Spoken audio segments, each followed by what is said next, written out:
So what are you doing here, Mr. Doctor? Well, being a Time Lord, I've saved entire planets time and again. I'm basically a superhero for the universe. So I thought I'd take a little break, drop on by, and say, you're welcome, gentlemen. You save planets? All the time, yes. My planet exploded. So what's the deal? Ah, yes, Krypton. Sorry about that. Fixed point in time. I couldn't interfere. Very difficult to explain. Convenient. Yes, it is.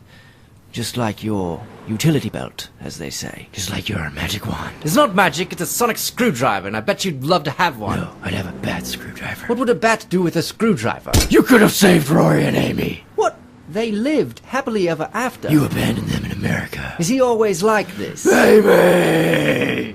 I would have gone back for you. Because I'm Batman. Sorry, he's kind of passionate. She's so hot.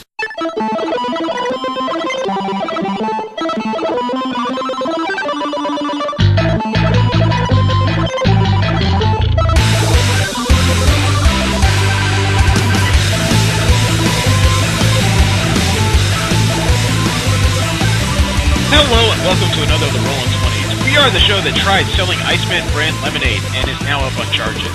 I am Jeremy. Steve. Jesse. And V. Remember, you can subscribe to this show and several others in the Mission Star library at missionstarpodcast.com. You can subscribe to us on iTunes and on Stitcher. You can like us on Facebook. Follow us on Twitter at the Rolling 20s. The music before and after the show is by Machine Supremacy. You can find their music largely for free download at machinesupremacy.com, with their latest couple of albums available for purchase on amazon.com. The clip you heard before the show was from the Super Cafe series on YouTube. It's called Who's a Hero? You can find them on YouTube.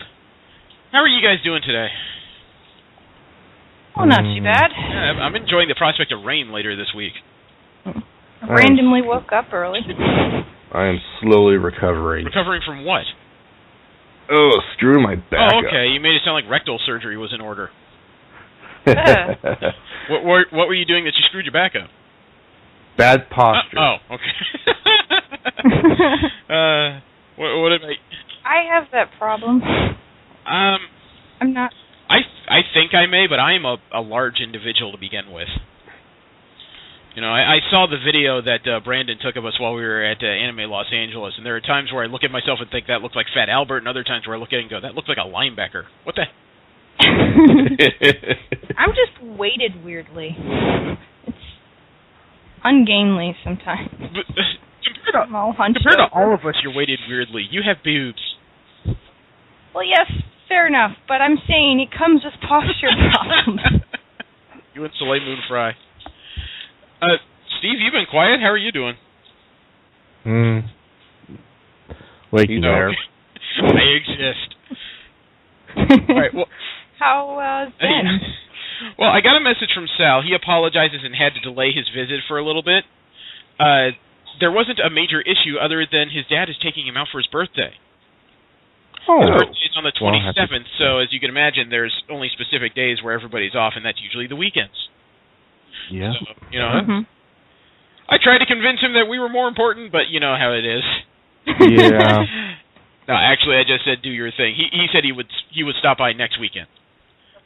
That's So okay. instead, I tried to think about a couple subjects we could talk about, and the idea I came up with was what would we want to see from a Justice League movie? Since DC is moving forward, it seems like, in I don't want to say a breakneck pace, but definitely a fast one with it, maybe it's time to actually sit down and think about, as a bunch of Marvel fans, what would make us sit down and watch the movie? You know, other than... First and foremost, do not suck. That's a good start, but I was afraid you were going to say, put Captain America in it! Before that, I did find a couple of funny articles on Dorkly.com. There was one that honestly made me laugh so much my wife thought there was something wrong with me. It's an open letter from a Death Star architect. Should I read this to you? Sure. Okay, this will take a couple minutes. It says, hey guys, it's me, the guy who put in the exhaust ports on the Death Star. I know. What a stupid design flaw. You are single-handedly responsible for the destruction of our ultimate weapon and battle station. How could anyone have made such a huge mistake? Over the past week, I've gotten a lot of guff from people considered to be friends and colleagues about how my shoddy design would be the downfall of our entire government. Not only that, but I've been force-choked and regular choked by more superiors than I can count. And Human Resources has been very reluctant to respond to my complaints about being invisibly strangled by a cyborg space wizard. But I have one response to all of you who blame me for the destruction of the Death Star. Are you fucking serious? I mean, do you understand the point of exhaust ports? Do you know how much exhaust is created by a moon-sized battle station? There were hundreds of floors on that thing. It housed a laser capable of instantly blowing up planets. It needs a lot of ventilation. The fact that I was able to keep those exhaust ports to the size of a womp rat should earn me some credit. Now, let's talk a little bit about what happened at the Battle of Yavin 4. Some farm boy nobody flies down a trench, shoots some bombs out of his X-Wing straight ahead. The bombs take a 90-degree turn and go exactly down the tiny exhaust port. Go down miles and miles of insanely narrow pipe and hit the Death Star's core, blowing it up. Notice anything weird there? First off, exhaust doesn't mean shit gets sucked down. It means shit gets pushed up. That's what it is. It's expelling gas outward, as in not in a direction that would suck down a bomb. If anything, it should have pushed the bombs up. So how would the bomb take a right-angle turn down it? I don't know. Oh, that's right. We live in a galaxy with magic space wizards.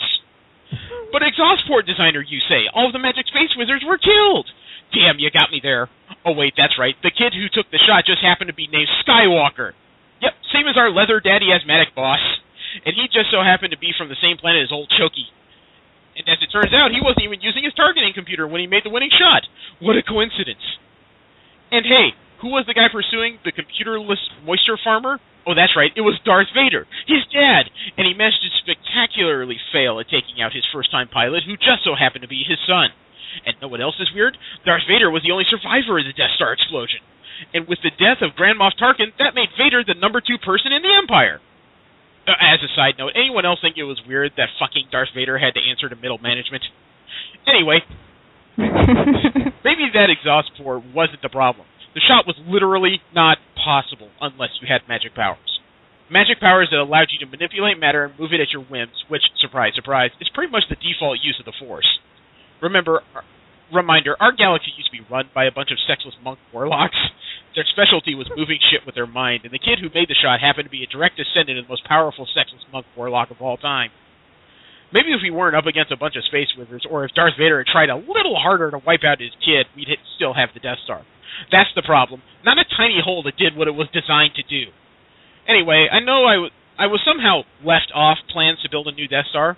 I noticed the part of the plan that allowed for a giant Millennium Falcon-sized hole right in the middle that leads to the core, so maybe a tiny exhaust port won't look like that much of an oversight soon. May the fucks not be given, DAC exhaust ports. That's awesome. Someone's got some issues. I'm sorry. I read that and I thought it was funny. I know you guys would appreciate it. Oh, yeah. In the meantime, we have our usual Kickstarter corner. The first project we have it ended a day ago. Remember the Hello Ruby book? The book that's supposed to help teach kids programming basics. Oh, yeah. It's being done by Linda Lucius of New York, New York. It ended yesterday, which would have been the 22nd of February. Had 9,258 backers, needed only $10,000 to create this book. Well, she has $380,747. Nice. This is an incredible idea, and I'm glad it's getting some decent play. My faith in humanity is restored. Well, for you... Somewhat. Yeah, by the way, get the what the fuck news, you always have that expression of, oh, I have to go to Mars. Yeah. But she had a lot of goals. She actually ran out of pledges of $150. She ran out of a couple of $1,000, and 7 people actually gave her $1,500 or more. Wow. Damn. For that $1,500, you get 10 copies of the hardcover book and workbook, a custom hand-drawn version of Ruby's Adventure, and with your organization as a postcard and file. Free to use however she wishes. Or I should say the donor wishes. That's not bad. Yeah, that's awesome. Sounds like somebody had a small classroom or something and decided, nope, that sounds good. Actually, that'd probably be the most brilliant use of this. I mean, kids are going to have to know more about computers if they're going to make life work, it seems. Mm-hmm. Speaking of high tech, the Glyph the Glyph Mobile Personal Theater has ended. That ended actually 2 days ago on the 21st of February. It was done by Evagent of Ann Arbor, Michigan. still sounds like I'm about to say vagina every time I say it. But it had 3,331 backers, a goal of $250,000. Something tells me they're happy people today because they have $1,509,506. Wow. Holy. Wow. People had an interest in finding better ways to watch TV. Guess so. Well, it's still a device that it almost looks like a pair of headphones that you just turn forward so the band is sitting over your eyes. That's the way it appears anyway, but it can function as either headphones or this mobile personal theater. And the base version of this, if I remember correctly, a minimum of getting one of these devices, you need to pledge $500 or more. Technically $499. So this is not a cheap device. But according to some of the graphics, you can use this as a way to hook into your your smartphone, your tablets, your TVs, your computers, or even video game systems. And that would make it convenient not to bother anybody else in the room, wouldn't it? You could actually have somebody playing video games while someone else is watching TV. Problem is, you'd never be able to share it since somebody's technically blocking both their sight and sound to be able to play. There's got to be some sort of... I'll have to think about this. Screen split, maybe? Must be a way. Well, apparently this thing has over 2 million mirrors in it, which is how it produces the screen. And it has a resolution of 1280 by 720. So, that's per eye, actually. Oh, yeah. Wow. It has almost 2 million pixels, a refresh rate of 120 hertz, horizontal field of view of 45 degrees, so it actually does its job pretty well. And those headphones can work up to 150 decibels. For those people that need to be instantly... Yeah, remind me, isn't that near the decibel range of sticking your head in a speaker during a concert? Oh. That just sounds painful. That or something? No, it's just going to certain clubs or parties or whatever is painful. You want a good tip for going to a club? No, Don't. Earbuds. Earbuds. Yeah, that would be earbuds smart.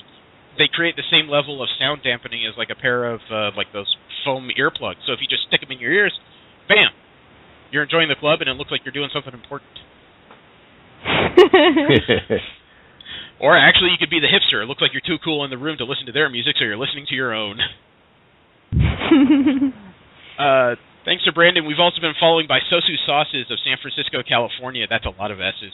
Sosu Barrel Aged Sriracha. Somebody's created their own sriracha recipe. It has 13 days to go and ends on March 8th. Has 1,377 backers. A goal of $20,000. Currently sits at $67,072.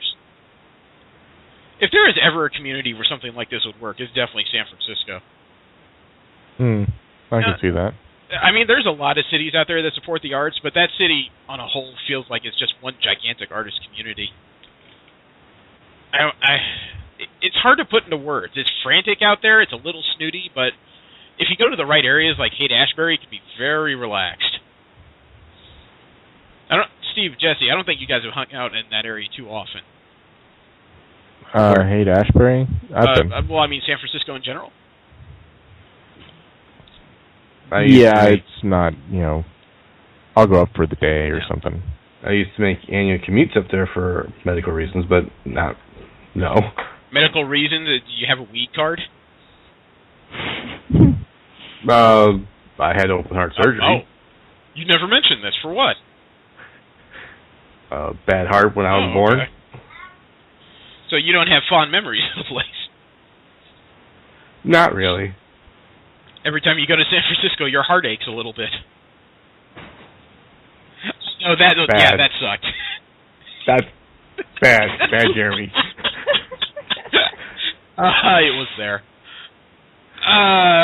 Something else we were following because of Brandon on Indiegogo is the Cat Town Cafe. The Catman of West Oakland, and I'm not shitting you, that's how it's written down, is trying to bring Oakland, it's possibly the first cat cafe in the U.S. It has 14 days to go and ends on March 8th. Has a goal of $60,000. It currently sits at $21,498. He already appears to have a layout and an idea of what he wants from this. I still can't imagine being surrounded by that many cats. I can. I'd have to look for the old lady that should be sitting in the middle of it. But if you sponsor by $500, you get a year-long membership. At $750, you sponsor a litter of kittens. $1,000, you'll build a crane play structure in your honor. At $5,000, you get a lifetime cat cafe membership. $5,000, why not just buy yourself a horde of cats? Well, you know. I think the point is to let somebody else take care of them. That's a lot of poop to clean up.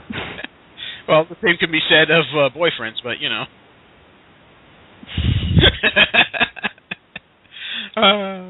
I kid. She's going to kill me. Another Kickstarter we've been following is the fund for the 2014 Union Square Fire Dancing Expo. Apparently, it's the largest free fire dancing expo in the U.S., but it's run into some kind of financial trouble, and instead of trying to find a sponsor and be beholden to them, somebody called Glitter Girl of San Francisco decided to open a Kickstarter. Well, it has 3 days to go and ends on the 27th of February. Has 120 backers, a goal of $8,737. This is going to be interesting next week because the current toll is $6,960. They have about $1,800 is all they need to get this off the ground. What do you think are the odds somebody's going to come up in the next 3 days with what they need? It's possible. None. It seems unlikely. Well, we'll see. I think there is a donation goal at... actually, there was only one backer they could have used at $600, and that's all gone. They really should have opened that up to more. Well, I guess technically it's $600 or more, so somebody could still come through if they wanted to. Something else we've been following is She Makes Comics by Sequart Research and Literacy Organization.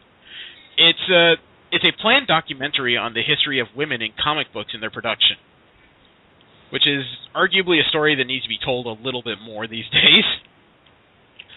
It actually has 11 days to go and ends on March 6th. It has 850 backers, a goal of $41,500. Currently sits at $31,252. $10,000 in 10 days. What do you think?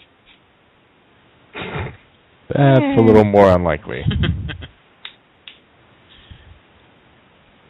Well, some of the donation rewards are kind of interesting, including artists that will write you into some kind of guidebook to go with it and personal pieces of art. There's one here I don't know about because one of the donation rewards is to make your mom a superhero. Are you Julia Barrett, where draw a portrait of your mom or anyone else as a superhero? Okay. I'm not quite sure what to think of that one personally. I don't know. It says or anyone else. For anyone else.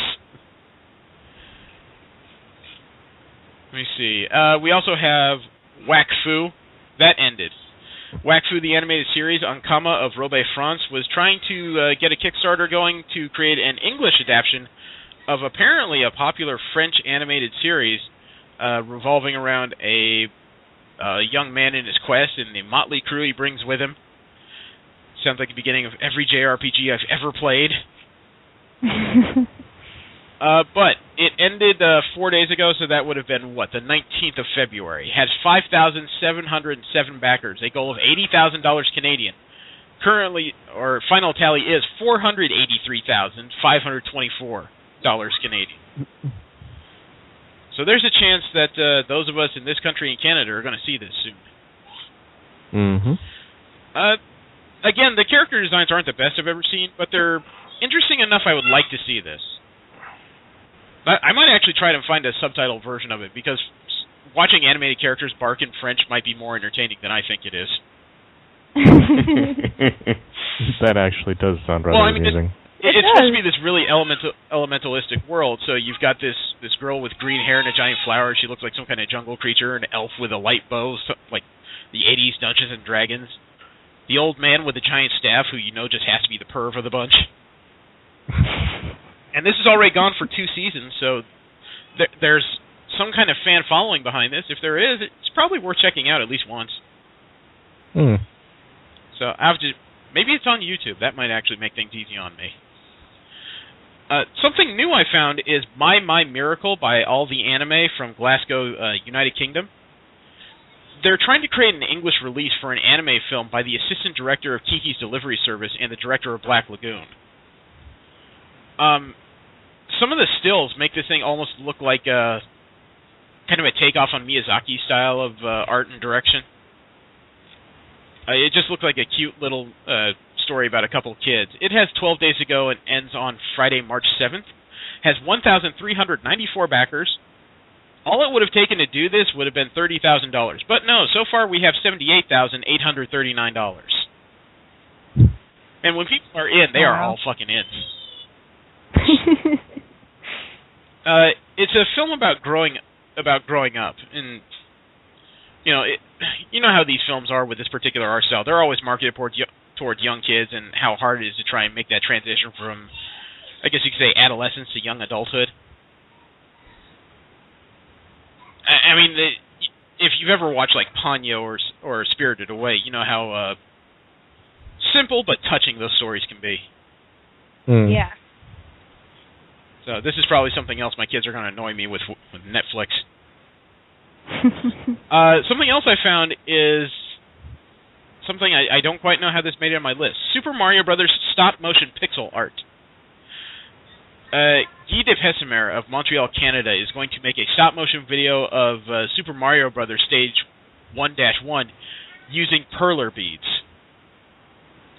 They're those round tube-like beads you've seen at conventions. People are making stuff out of them these days. I don't think I've seen any. He's going to make stop-motion art. It has 26 days to go and ends on Friday, March 21st. He already has 40 backers. The goal is $300 Canadian. It currently sits at $753 Canadian. He's going to do this. If it gets over $1,000, he's going to make stage 1-2. And if it gets over $1,500, he'll make stage 1-3. His last stretch goal at $2,000 Canadian will be stage 1-4, and we'll see Bowser. At this point, I'd say it's almost inevitable he's going to get to that 2,000 goal. And the last thing I have is by Cecily of Paris, France. It's a pixelated video game called Galactic Princess. You play the captain of your own smuggler ship and lead your crew to the life of glory, and how you do that is up to you. It has 21 days to go and ends on Sunday, March 16th. Has 1,424 backers, a goal of £20,000 UK. Currently sits at £22,407 UK. It only took them 9 days to make goal, and this is their first Kickstarter. Wow. Galactic Princess almost seems to be I don't want to say direct ripoff, but definitely a pretty straightforward one of Star Wars in just pixel art, like 16-bit form. I don't quite know what to do about this. It's going to be interesting to look at, but I'm not sure this is my type of game particularly. People are freaking weird. Yeah, I'll agree with that. Okay, now that I've thoroughly embarrassed and humiliated myself and told several bad jokes, we should probably move on to video game news this week. Something I didn't talk about in the last couple of weeks. Remember we spoke about Flappy Bird, how that was taken down? There was a large flap over how it may have been plagiarized, and the creator said he just didn't want to deal with it. Yeah? Apparently he was more serious than I knew. He committed suicide not long ago. What? Let me find the timestamp on the story. It was actually put up... I'm sorry, I'm having trouble actually finding when this story went up. But the Flappy Bird developer, Dong Nguyen, had been found dead at his home with a gunshot wound in his head. Authorities confirmed he committed suicide by shooting himself with a pistol. He put up several troubling tweets before he did it, including one that said, "I can call Flappy Bird a success of mine, but it also ruins my simple life, so now I hate it. Press people are overrating the success of my games. It is something I never want. Please give me peace." I think this happened somewhere around mid-February, probably somewhere around the 12th. At least that's when the story went up. So sad. Yeah, I mean, judging from what I've been able to find out, I do think it was plagiarized, but I mean, it was still a game that was earning over $50,000, I think, a month. So that's nothing to sneeze at. He was one of the rare successes in video games. Mm-hmm. Even if it was a tainted success, he still had that money. So I don't quite know what to say about it. Apparently 7 other people also committed suicide because the game was taken down around the same time. Those people have problems. Yeah, I would say so. Well, I think the more appropriate thing would be had. Well, true. Yeah. Still, I mean, even if the game was plagiarized, never wish that on somebody. No way. No. Also, a story from the 15th of February. There's a Rhode Island settlement for lawsuits involving 38 studios. The reason why this is in the, or at least was in the news, was because 38 Studios was a video game company. They put out a few games, including one that was a relative success, I believe, called Kingdoms of Amalur. Yep, I'm playing it right now. Oh, no, actually, that was their only release. It was the only game they put out. What happened was, I believe the governor of Rhode Island had decided to try and increase commerce, and what they did was they put up a deal so that 38 Studios moved itself from Massachusetts to Rhode Island with a $75 million loan in the relocation. Huh. In other words, the state gave them $75 million to move their studios. The head of 38 Studios at the time, Kurt Schilling, promised to bring 450 jobs to the state by the end of 2012. Instead, 38 Studios failed and shut down. The reason why they had to be sued is because, obviously, with that $75 million loan, they declared themselves a failure in bankruptcy. They may not have had to pay back that debt. And, the state of Rhode Island kind of wanted that money back because they have an estimated $100 million in debts. Ooh. So, in the liquidation of 38 Studios, they took the licenses, the equipment, and everything. You know how much that sale netted? $320,000. Well, that's not. Wait, what?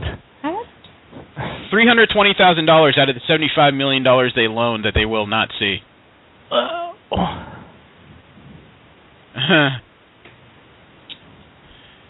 Yeah. So there's a settlement bill that passed Rhode Island that promotes out-of-court settlements for lawsuits involving 38 Studios. Yeah, I don't think you want to incur more costs trying to get this money back. Yeah. It's quite unlikely. It's just one of those sad stories in video games. Not everything is a success, and in this case, it drained a lot of resources. Yep. Mm-hmm. It was kind of a gamble to begin with. Well, there's a weird story that came out. There's a studio called AE Studios, or AE Games, I'm sorry. They bash third-party publishers over how they treat the Wii U. The company said in a release, quote, "What has been the picture of third-party support on the Wii U? It seems that the late DLC, no DLC, missing modes, and selling last year's game as this year's has been the way to go. Then follow that up with trying to justify poor sales by blaming consumers or even Nintendo and canceling or delaying future titles. There are examples of publisher support that shouldn't be forgotten. Wonderfully terrible examples in our opinion. We are tired of hearing excuses from so many third-party developers and publishers in regards to supporting the Wii U. We think it's a shame that so many third-party developers and publishers have provided excuses for not supporting the system instead of providing examples. There's really only one way to dice some third-party support of Nintendo systems. Can't, never could, and never will." Unquote. So this AE Games is kind of taking video game makers to task for not providing, sounds like, more for the Wii U. The funny thing is, Screw Attack looked up AE Games. They can't find any evidence they exist. Somebody else pointed out that if you reverse the first two letters, AE Games becomes EA Games. EA, yeah. And Electronic Arts has been a very fervent third-party supporter of the Wii U. Screw Attack was smart enough to point out that maybe AE Games is just getting off the ground and they don't have a reputation yet. But still, if you're going to release a statement like that, you usually think there's a studio and a website and some kind of other announcements to go with it. So this whole thing is curious, but railing against developers for not supporting a system is not a way to get them to support a system. No. Right? I mean, in my case, if you're going to release a statement like that, my response is, fuck you, I'm gone. Does anybody else in the room miss Rock Band? Yes. A little bit. I never really got into it. Okay, well I don't completely miss it because I still play it, but... Well, I never got into it either, but I was like, watching it. Okay, well, the creators of Rock Band, Harmonix Studios, they're making a musical FPS game. Okay, so like... well, I've seen... Like Polynomial? Or something more... Think of it as a cross between Halo and music genre. The game is called Chroma. It's very rough. It's not even an alpha version. But part of the game, apparently, is that different musical stylings are the weaponry, are produced by the weaponry. So it's also a game about music. Apparently, part of the ability to make your weapon work will be to tap the right tunes in, a la the same way Rock Band used to work. So you have to be able to not just move, but you have to be able to keep a certain rhythm in your head and produce some kind of music to be able to attack your foe. Yeah, that's not going to be my game. I've seen other variations of the music genre tie into other things. I've seen a side scroller done, and I've also seen a fighting game done. This is going to be curious because it's a lot of FPS, as you can imagine. It's kind of point your character and pull the trigger. In this case, timing is going to be everything. It also makes me wonder if they're going to take the idea from Saints Row and you have a dubstep cannon. Honestly, I kind of feel this is going to be more like a typing of the dead type scenario. Oh, some of the early graphics, at least the conceptual ones, it's a very fast-paced game, and everything in it kind of reminds me of Tron Legacy, at least visually. Ooh, light show. Yeah, I like that. So that's something I'm going to be following with some interest. There's a video for a new game called X, which is coming out on the Wii U. It's something that BGR, which is a blog site, says that this game shows that Nintendo's Wii U can still hold its own against a PS4 and Xbox One. I sat down and I watched the 2-minute video. I'm not convinced. Do you guys want me to link you the video, or do you just want me to rail about it? Let's see it. Okay. I will send you the article. Meanwhile, I'll keep talking like the jackass I am. Well, I mean, after sitting down and watching the trailer for X, which appears to be an RPG-style game, I think it's a follow-up to the Xenoblade Chronicles. It's, and as far as Wii U graphics go, it's a step up. I think somebody's finally pushing the edges of the system. Problem is that in looking at it, it reminds me of stuff that was either the end of the Xbox cycle or midway through the 360 cycle. It's not really pushing any boundaries as far as I can see. I've seen this. It's kind of Phantasy Star. Yeah, it's a follow-up to the Xenoblade which is the spiritual successor to Xenogears and blah, blah, blah. You mean Xenosaga, not Xenoblade. Thank you. Thank you. But still, from what I've seen, it's nothing really new. Yeah. Actually, it kind of reminds me of Final Fantasy 13 with a couple steps down. But it might have a better story than 13. There was a story in 13? I missed that meeting. This one kind of caught me sideways. I know you guys don't play World of Warcraft anymore, but you still obviously follow up with the news in the game? Not really. Okay. Well, there was a leak that showed that World of Warcraft players could buy a level 90 character for $60. I saw that. There was some kind of weird leak for an instant level 90 boost. It suggested that all lower-level players needed to instantly have all the comment in the upcoming Warlords of Draenor expansion is money for the monthly subscription fee and another $60 per character. Member of Joystick's website news managed to log into his account, and he saw the $60 boost listed in the digital shop between server restarts.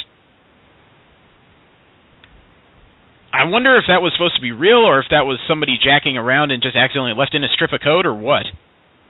I'm really not sure how to think about it. I'm afraid to think if it actually states what they're trying to do. I mean, it could be legitimate because the new expansion is going to raise the level cap from 90 to 100. There may be a lot of people who may not have the patience to raise their characters those 90 to play the new content. Yeah, the problem I always found with the people that would like pay to get their characters leveled and so forth is they usually didn't know how to play them once they got them. I'm not gonna. I think we all know someone that fits that description. I'm not going to argue with you there because it's absolutely true, but I think Blizzard is also trying to keep player base because, as we've discussed, Blizzard has said how their playership for World of Warcraft is almost 50% off its peak. So they're probably trying to keep as many people as they can right now. Besides which, $60 per character is pretty good money for them when you think about it. Mm-hmm.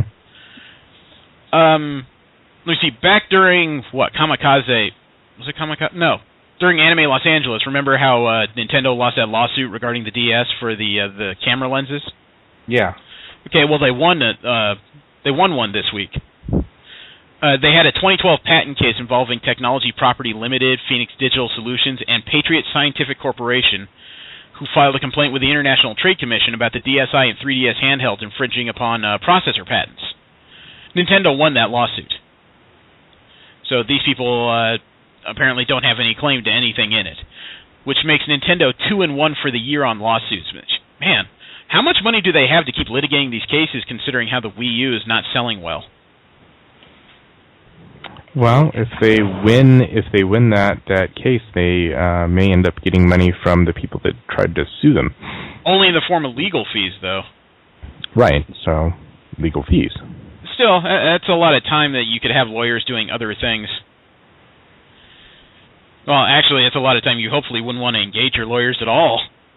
Right. Yeah, but as long as they get paid and you aren't the one paying them, then... Yeah, but that means that they can get legal fees, but that doesn't involve the actual time it would take for the company to produce more evidence and, have their people ready to go to testify in regards to these cases.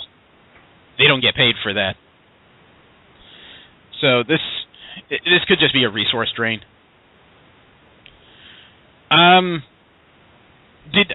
Jesse, Steve, did either of you guys play around with the Oculus Rift that was at Anime Los Angeles? No, I did not. Okay, because this came out recently, and now I almost want to get one. There's a video online by YogaCast Martin, or Yogscast Martin. Man, it's too early in the morning. Yogscast Martin. He's either British or Australian. I'm having trouble picking apart his accent. But I think he's British. Okay, he put up a green screen. He tested out a beta on Oculus Rift for The Legend of Zelda. Mm-hmm. Saw it. It's a near 12-minute video where he goes through the first dungeon in a first-person perspective, and the game, from top down to first person, is extremely fucking different. Yeah. First of all, you know how the character in Legend of Zelda, you were held to grid movements? Yeah. Not in this version. You can actually walk all kinds of different directions at will to play this game. And he fought the first boss. He got scared by skeletons. He nearly freaked out when he saw hands coming out of the walls like 20 feet above him. I'm not sure he's ever played the game before this, but the game, it's completely different playing it in this first-person mode. It's kind of freaky and very cool. I just wish somebody had... it's beta, so maybe I'm complaining too much, but the graphics were a throwback. They were definitely the old 8-bit stuff. Oh, yeah. I just kind of wish that while the skeletons were moving, they weren't flitting back and forth like some kind of seizure patient. There's stuff that's plenty of time to be fixed, but watching him walk through the open world and then, Octorok blasts like flying left and right in front of him, it's kind of cool. Mm-hmm. So if you have a few minutes, I really think you should check that out. I was not aware that Nintendo had a girls channel for YouTube. Well, being that I'm not a girl. Well, the thing is, they opened a YouTube channel specifically to market towards women. Even the channel is like decked out in all pink, and they call it the Nintendo Girls Club. Pink. The problem is that they're experiencing backlash from both sides of the gender gap, saying that this is incredibly sexist, stupid, and they don't need it. That sounds about right. Yep. Plus, it's pink. Well, one of the first episodes on this channel involved a blonde British actress named Georgie Porter sitting in a pastel bedroom talking about Animal Crossing New Leaf. All right, now you're insulting them. I don't know if it's insult so much as maybe Nintendo just, well, maybe that's where the money for the legal fees went, but it seems like they don't know how to connect to female gamers. This is going to sound like kind of a stereotype, but often a lot of lady gamers, they're pretty butch. Yeah. I mean, there's always variations of that, like the frag dolls. There are a bunch of ladies who put as much pride in their gaming skills as their looks. There's also, other ladies who are models. There's some really attractive ones, but generally the ones who proclaim themselves gamers, I find, are generally the ones that look like they could wrestle cows. And if you're going to market to lady gamers, you really don't have to add that much more to your average gaming cycle. They listen to the same feeds the guys do simply because that's what they're used to. I think all lady gamers wish when it comes to video game news is that there was a little less boob news and, a little more game news. Would that sound fair? I would be all for more objectification of men. I don't mind I probably should mind the objectification of women, but I don't. You hear that, Nintendo? If you want to get this lady gamer, all you need is more penis. And the last bit of video game news I have is that Sony is rumored, at least, to unveil a VR gaming headset next month. I haven't heard of a prototype or anything, but they say that somewhere around possibly the Game Developer Conference in San Francisco on March 17th, Sony may debut a VR headset similar in notion, at least, to the Oculus. Some people are calling that a potential game changer and Xbox killer. I don't know. Sony has not a very good history when it comes to these headsets. They've tried several versions, and they just never really taken off. This would have to be something unusual for it to work. And unfortunately, the Rift has a pretty big leg up in this area already. The Rift hasn't gone retail yet, has it? I don't believe so. Yeah, I don't think so. I think it's still beta. Huh. And I also wonder, I mean, Sony is banking a lot on their video game department right now. Did you know, we discussed how their stock is in junk status? I was talking to a coworker, and apparently they're ending the Vio line of laptops. What? Really? Yeah, Vios are apparently going away. I had one. It was really good. I have one now. So that does not make me happy. Does that mean they'll discontinue support for it? Presumably, but probably not for a couple years, assuming it's true. It's true. Well, we'll just have to see. Okay, from there we're going to go to Marvel Media News, which is the news we talk about of everything Marvel that isn't comic books. And one of the first things that came up to me was the fact that Marvel Movies opened a website for the X-Men Days of Futures Past. And in that, they had several new pictures of their character shots. There were future and past versions of all kinds of different characters, but the ones I blocked into, obviously, are the new ones. You know, the new Bishop, Blink, Sunspot, the updated versions of Shadowcat and Iceman. And it looked like Ellen Page didn't do her hair at all for this movie. But some of them are interesting. It's a better shot of Quicksilver than they had in the covers of Empire magazine. But I don't think it's anything in there that's going to change opinions at all. We'll add a link to that in the space below this podcast. But probably bigger news was the fact that Disney, they are tired of hearing about Stan Lee Media. You guys remember that company? No. We discussed them a couple times. They're the company that Stan Lee signed up with during the .com boom back in the 90s to explore creating cartoons and movies out of its properties. You know, before Marvel took any major steps in that direction.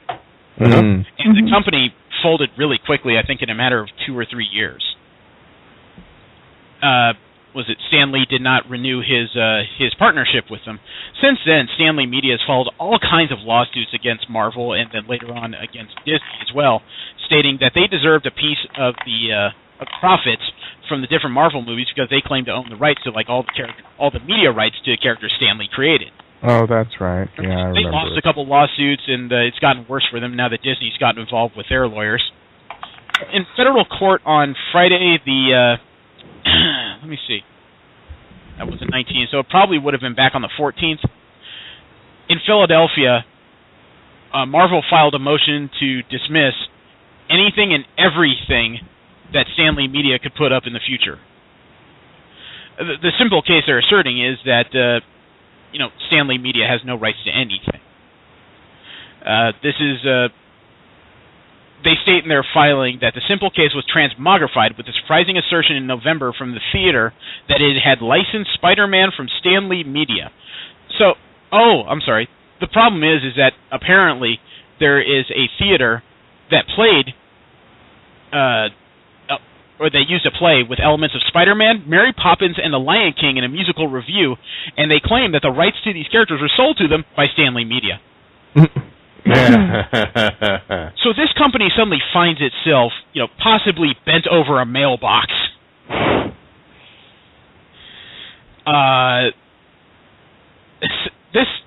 I can't imagine this will go well, considering how these judges have made their final opinions and dismissed several of Stanley Media's lawsuits, including that one with prejudice not too long ago. This is going to be ugly. You might as well just fold tent and run, because when the mouse comes, he comes. Now that I've said that in conjunction with the mailbox reference, I suddenly feel disgusting.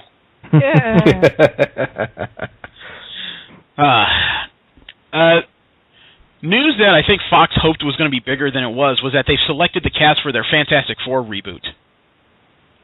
Yeah, I saw that. Yeah, Miles Teller is going to be Reed Richards, Kate Mara is Susan Storm, Jamie Bell will be Ben Grimm, and Michael B. Jordan has been confirmed as the first African-American Human Torch. I can hear the rage right now. Well, there's a lot of people that, I read on the internet, but then again, it's the internet, that were upset. Some people were upset that Johnny Storm is black, and that to me, that's a what the fuck ever. Other people are upset because they don't recognize any of these characters, and again, these could be 40 to 60-year-olds saying, "Who are these whippersnappers?" Realistically, we won't know till it comes out. I can't say that these actors make me any more or less interested in the movie. I'm still not convinced that the Fantastic Four was an interesting property reading the comics, so why would I want to watch the movie? However, the news that there may be a gender-swapped Doctor Doom has me curious. I just think it's all gimmicky. It could be. I don't know where Fox is going with this realistically. And I know that their goal was to make the Fantastic Four higher profile so that their big blockbuster will be a Fantastic Four X-Men crossover. Which I still contend is that these two brands really don't need to cross over ever. Yeah. But it could be interesting. We'll have to see. I generally like crossovers, at least in principle. Yeah, well, there's a reason why Fox didn't get a lot of news, or at least positive news, out of this announcement, was because they decided to do it the same week that Marvel put out the trailer for the Guardians of the Galaxy. Which That's a bad business decision. It kind of took up a lot of the attention this week when everyone's been waiting for this.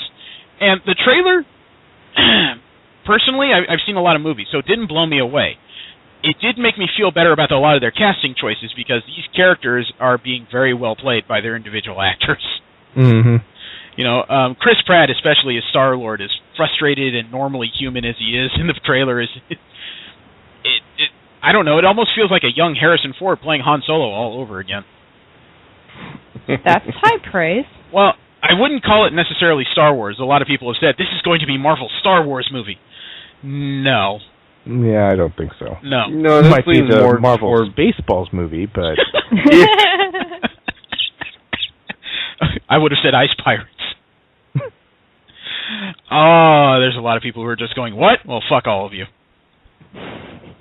No, but there's even a group of mini featurettes, a bunch of 30-second videos that have been put on that Disney made to introduce people to each of these characters individually and give them a bigger idea as to how they fit in by actually spending those seconds talking to the actors behind them all.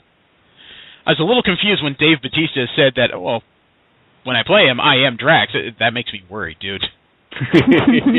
No, you're talking about the silent, over-muscled guy that carries 2 large knives. I don't need you anywhere near my person.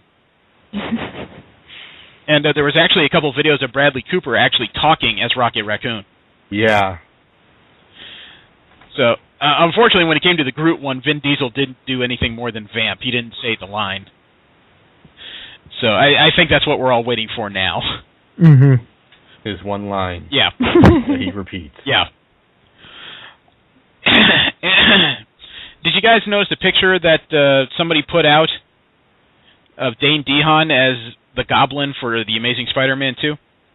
Mm-mm. The guy playing Harry Osborn is the one decked out in the Goblin armor. That wispy little kid with hair. Right. There's a picture of him in some kind of clockwork. It looks like a giant clock. Has Spider-Man by the throat, kind of kneeling on top of him with this wicked smile and his hair blown back. I don't know if he's going to be the Green Goblin or if he's going to be a precursor, somebody just kind of testing out stuff and his dad picks it up later.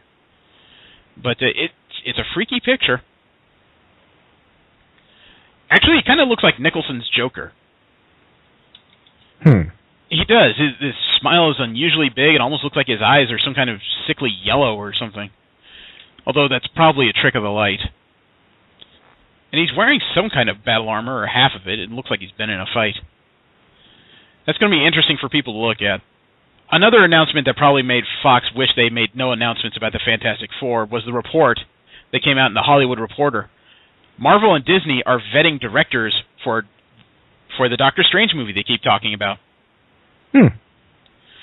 So far, they're talking to Mark Andrews, who co-wrote and co-directed Pixar's Brave, Nicolas Arcel, who directed last year's Best Foreign Film and Oscar-nominated entry A Royal Affair, and Dean Israelite, the helmer behind Paramount's upcoming movie Welcome to Yesterday, as well as Jonathan Levine. He's the filmmaker behind Warm Bodies and 50-50. They're also talking to John Abel and Glenn Berger, who are the writers behind the Kung Fu Panda movies. What they're looking for is a director-writer combo early on that works well together, so they can set them loose on this movie.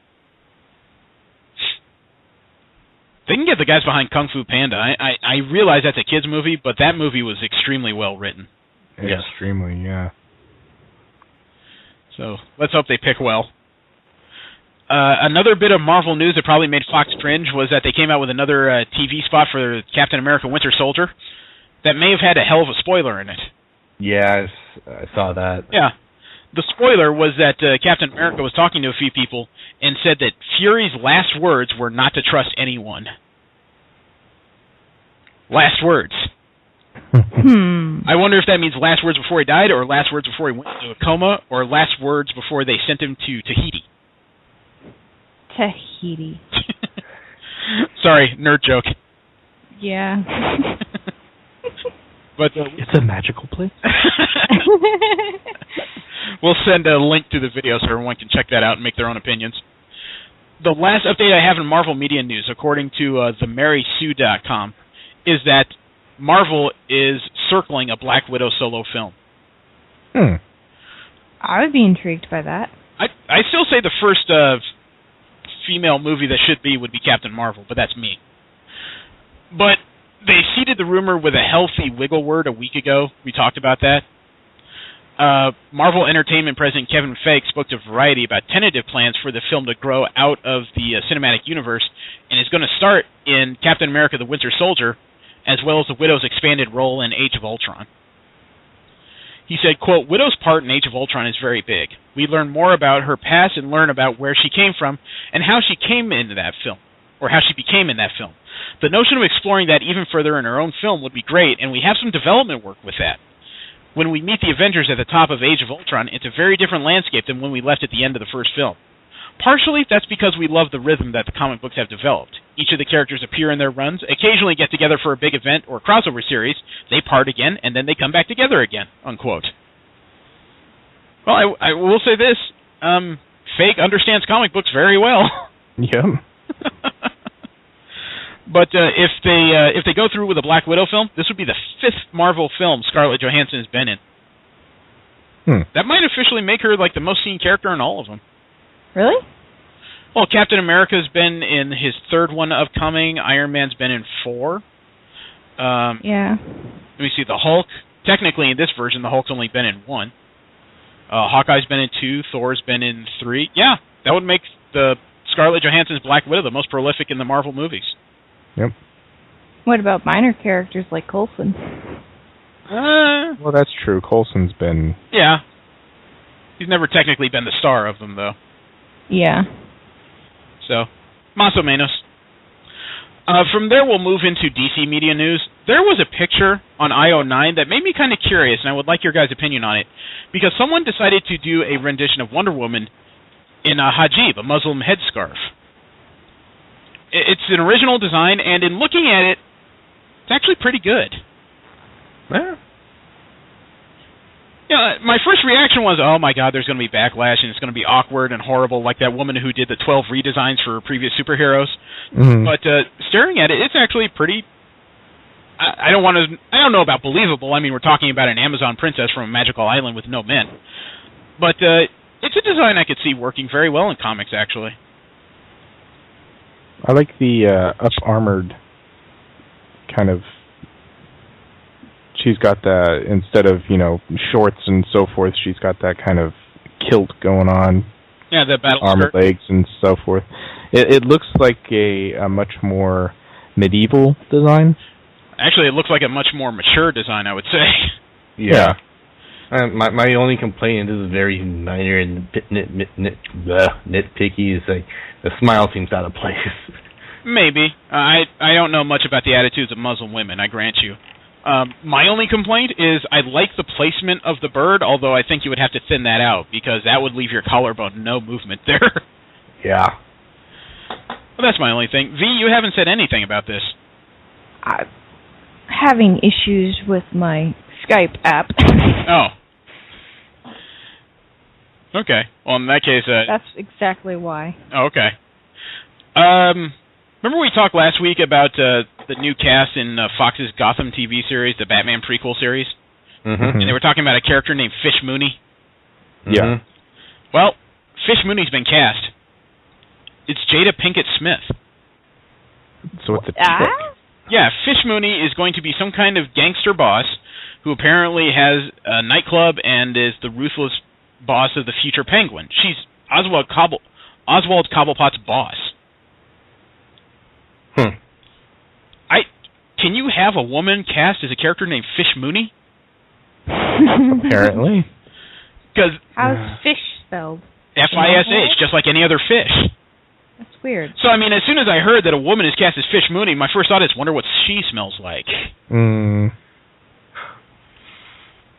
Yeah, that doesn't seem like a great thing. Do you think she eats seafood? Never mind. Yeah, I'm not going there. There was also a picture released this week of the Arrow and their cast for the Suicide Squad, which is coming in an upcoming episode. The Suicide Squad in DC is a team usually run by a bureaucrat of criminals who are given a choice. You either get the death penalty or you work for me for a year and you get amnesty. I don't know. And looking at this picture, and I'll send you guys the link, they don't look intimidating to me. This actually looks like a bad cosplay picture. It's Michael Jai White, the former Black Dynamite, as Bronze Tiger. I see somebody is supposed to be Deadshot. Not sure who the guy in the background is supposed to be. Yeah, I'm unsure. Oh. I've seen the Deadshot and the Bronze Tiger recruit within the series. Yeah, they don't look intimidating to me. I would actually hope for more, since this is the first villain team you're going to see on the series, but it looks kind of... The woman looks the most intimidating out of all of them. Well, she's the one running them. She's the one that has their... She's the boss. Freedom. Yeah, and that makes sense. She looks like a boss. Yeah. I mean, Michael Jai White, he's a tall man. He intimidates me in movies and everything, but in this picture, it's not working. It's the claws. It's kind of ridiculous. A bit. Yeah, and Deadshot looks... He looks like some kind of military hobbyist. Yeah, I think it's because his clothes are all kind of loose and not cool looking. Yeah, it's just not working for me. Well, the last bit of DC media news I have, there's a Welsh actor named Matt Ryan. He's being cast as a title character in NBC's Constantine. You guys remember him, the Demon Hunter from the Vertigo universe? Oh, yes. Yeah, I know. Been added to the DC universe. Matt Ryan is going to be Constantine. So it looks like they're going forward with at least a pilot for the TV series. Let me see. David S. Goyer, who is the Mentalist executive producer, and the Mentalist executive producer, Daniel Cerrone, wrote the pilot for the series. There's actually an actor named Matt Ryan himself, the guy who's the lead in Constantine. He played the voice of Edward Kenway in Assassin's Creed 4 Black Flag. He's actually had a few jobs before, so it's not hurting. Promising. Yeah, I still don't know about a TV. I guess a TV series for Constantine would be great if they kept it similar to the Keanu Reeves movie. I actually enjoyed that one pretty well. I liked that. Yeah, I liked it a lot. So I could see that being a TV series. It would be kind of Buffy-esque. Yeah. I was going to say Supernatural, but yeah. Well, that's a better example. We know it is for you. Well, next we have general media news. The first bit of news is something my wife would probably be interested in, but likely already knows about. There is a chance that the 12th Doctor, Peter Capaldi for Doctor Who, his first story will feature a one-off monster from 2006. The word is that they're going to reuse the clockwork androids from the episode The Girl in the Fireplace, which was back during David Tennant's run on the role. Ooh. They were very popular monsters, although they were only used the once. Apparently, they stand a great chance of being used soon. I would love to see that. They've also confirmed that Paul Hickey will be in the show. He's reprising his role from the minisodes titled The Snowmen in 2012. His character was named Inspector Gregson. So I don't remember him. I'm not very familiar myself.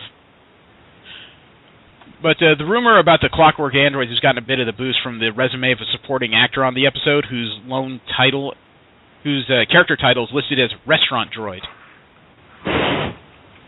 Only on that show would that be the name of a character. We've also been going through the Star Wars Rebels announcements. Disney has managed to release the first 2 video footage trailers from Star Wars Rebels. I haven't watched them yet. But possibly an even bigger news is the fact that they've announced 2 more characters for the show. Zeb, who's supposed to be the muscle of the series, he's being based on an old Ralph McQuarrie design, and he's being voiced by voice acting, well, they call him a legend, but he's definitely a prolific man, Stephen Blum. His voice has been using characters like Spike Spiegel, Starscream, Devil Dinosaur, Darkseid, the Electrocutioner, Lex Luthor, Rocket Raccoon, Erdnot Grunt, and a lot of others. Oh, yes. And the other character announcement was, it's really gotten a lot of people excited, I'm not quite sure why, is Sabine. Did you guys hear about that one? No. She's a female Mandalorian, complete with armor, with an artistic streak.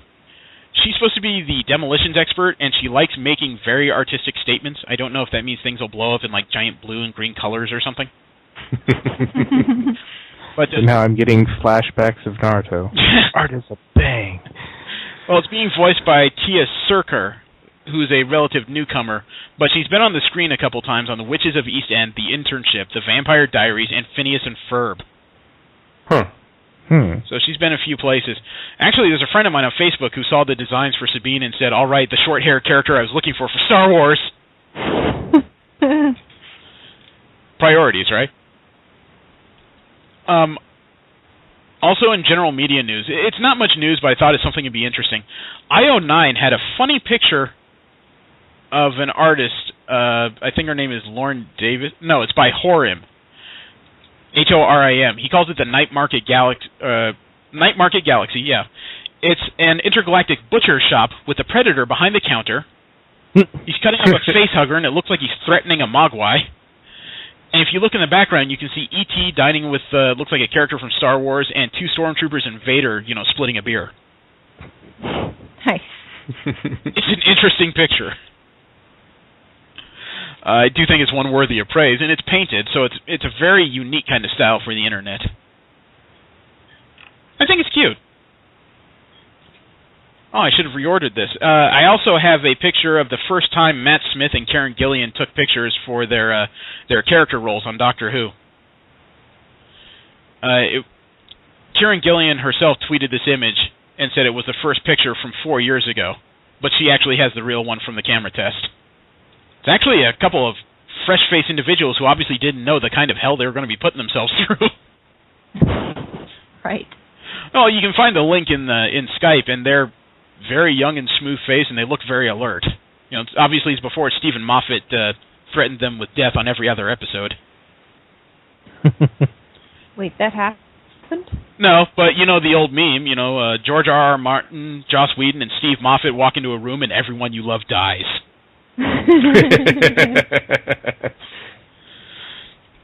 Aw, that's so sweet.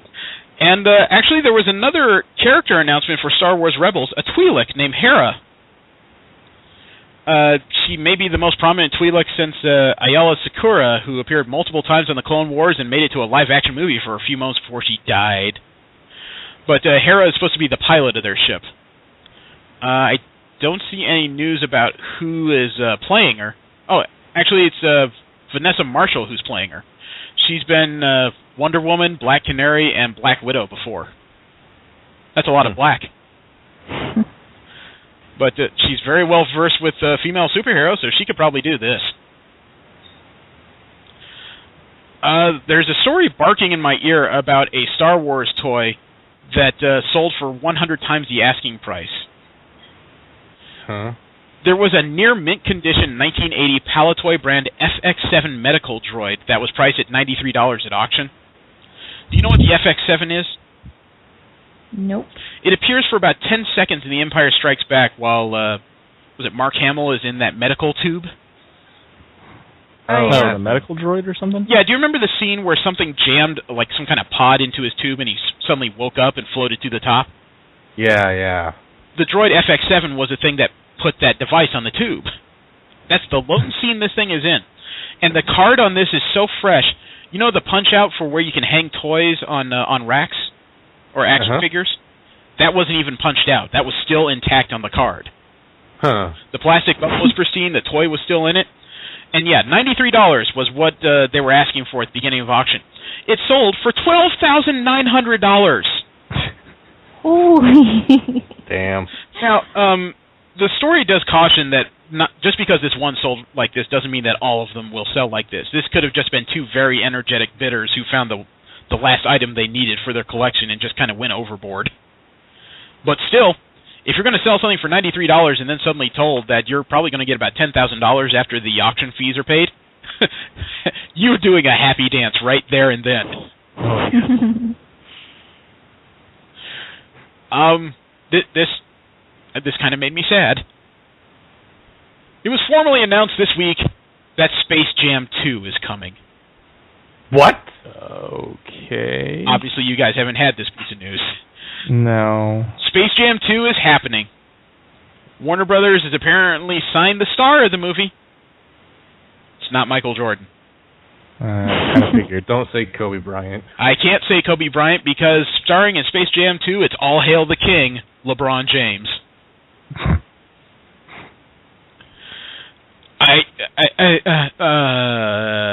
No, doing it. not happening. Not doing it. I call not it. I have no words. Something tells me we're going to have to wait for network on this one, not even rental. And the last bit of general media news. I was a big fan of the Heroes TV series. Me too. The second season did blow, but that was during the writer's strike, and it never really recovered from that slowdown. They had too many plot holes that were just too hard to fill. Well, they may get a second chance. It's been announced that the series creator and showrunner Tim Kring, in 2015, he's bringing Heroes Reborn to the TV network. I'm so excited. He is not producing a series, but a 13-episode mini-series that has no other details attached to it. So we're not sure if any characters are returning. We're not sure if it's going to be. We're not sure what the story is, but it's going to be a one-and-done story. I think this is probably the best way to tell this story, frankly. A series like this has to be like an anime. There has to be a definitive beginning and a definitive end. Otherwise, your story structure gets blown apart because you're trying to figure out how to make too many people survive to the next season. Yeah. So I think this is the way to go. And it makes me excited. I think this will be fun. My roommate showed this to me last night. I just hope they go with all new characters. You know, ditch what happened last time, maybe refer to it a little bit, but start fresh. Of course, that would be my... I wouldn't mind that. I have to admit I wouldn't mind seeing Peter again. I don't know why, but for some reason he's my favorite character. You just want to see that hair swoop. Get that funny cowlick on his head. Did have a weird hair thing. Yeah. I like his power, though. Or at least how it was originally. Yeah, that goes back to the conversation about trying to make them survive. They watered down his power so many times. Well, it's because he was super powered. Yeah. That was necessary in the first story. Wait, I don't want to start this fight right now. Sorry. I'm just excited. It's okay. Excitement is good. Well, now we get into comic book news, and we'll start off with Marvel. The biggest thing I found was an announcement just on Friday that Marvel is not attending WonderCon. WonderCon is the second biggest convention in the Comic-Con International cycle, with their biggest, obviously, being San Diego. I don't think there's any arguing that ever. But Marvel has decided not to sign into WonderCon, and there's a few theories as to why that's possible. Some people have mentioned the D23 Expo, which happens every other year, and maybe Marvel's playing favorites there, which is true, you know. But the D23 is not happening this year, and Marvel still is not attending WonderCon. I don't think that's a shot in the face to WonderCon so much as I don't know how much news they'll be able to produce. WonderCon is in April, and Marvel will be having their own media blitz regarding the Winter Soldier, which I think opens in May. And then in August is the Guardians of the Galaxy. It may just be a matter of not rehashing your announcements and saving all your big stuff for San Diego, frankly. You know, you can't have announcements in multiple places and have it be as fun. And if you're going to try and get the most attention, San Diego, unfortunately, is a place to do it. Yep. But then again, I'm a Marvelite. Maybe I'm just sucking up too much. Well, there's a decent chance I'll be attending WonderCon. I mean, it's happening in Anaheim, and I haven't been to that convention center in years, and I would really like to go. I am waiting on an email because I emailed Comic-Con International about press for that, and they said, we'll give you some information in the coming weeks here. Oh, boy. So hopefully I'll have some good news on that. The next bit of news is that we've discussed how Magneto is getting his own series. I found out that, the writers about this series released a little bit of information saying that Magneto not only is getting his own series, but he's splitting from Cyclops' X-Men. This is a series about Magneto doing his own thing and forwarding his own agenda. He's split from everybody. He's not working with S.H.I.E.L.D., he's not working with the X-Men, and he may have a brand new group of followers that will be called the Acolytes, but it'll be unexpected characters. I wonder who that will be. I mean, my first thought might be Mystique, except for the fact that last time we saw him, he kind of blew up her Madripoor base. So she's not on that list. I don't know who he could recruit. There's several X-Men that are probably disgruntled for different reasons in both houses right now. Although I think he probably made an enemy out of Mystique because after all, right now he knows that she's the one portraying Dazzler in S.H.I.E.L.D.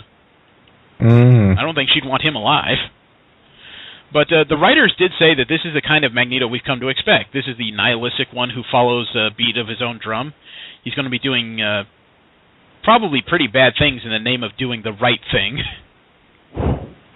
Well, it'd be funny if you actually managed to get Beast on his team. Oh, that'd be hilarious as hell. I think I would laugh for hours on that one. It's not quite Marvel comic news, but it has a link here because the writer and artist Gillen and McKelvey on the Young Avengers is doing a new series called Wicked and Divine.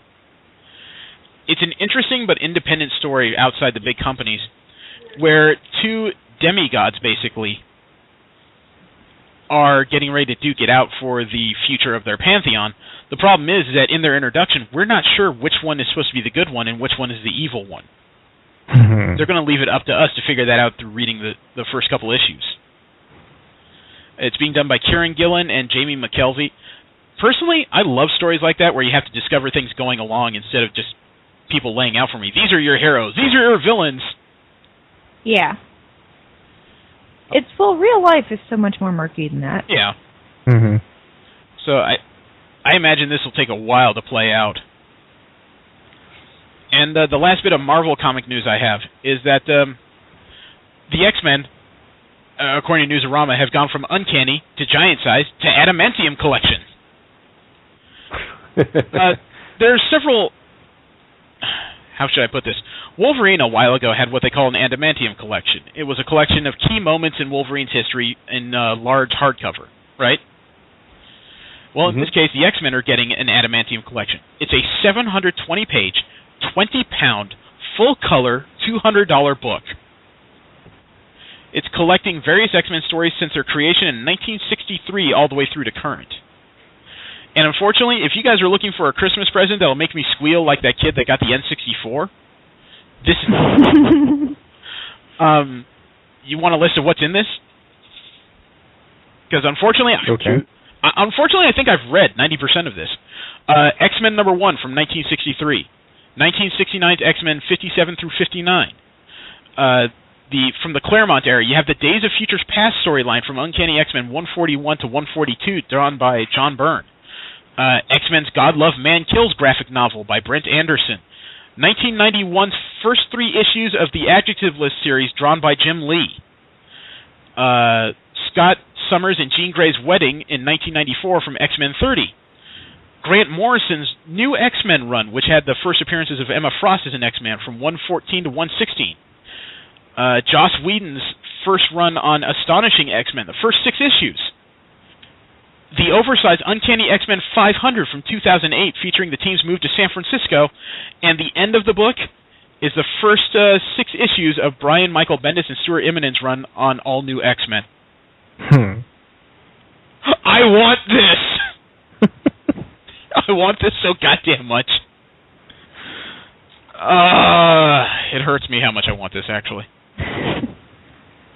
I don't see a release date on this, but yeah, I'm putting this on my Amazon wish list.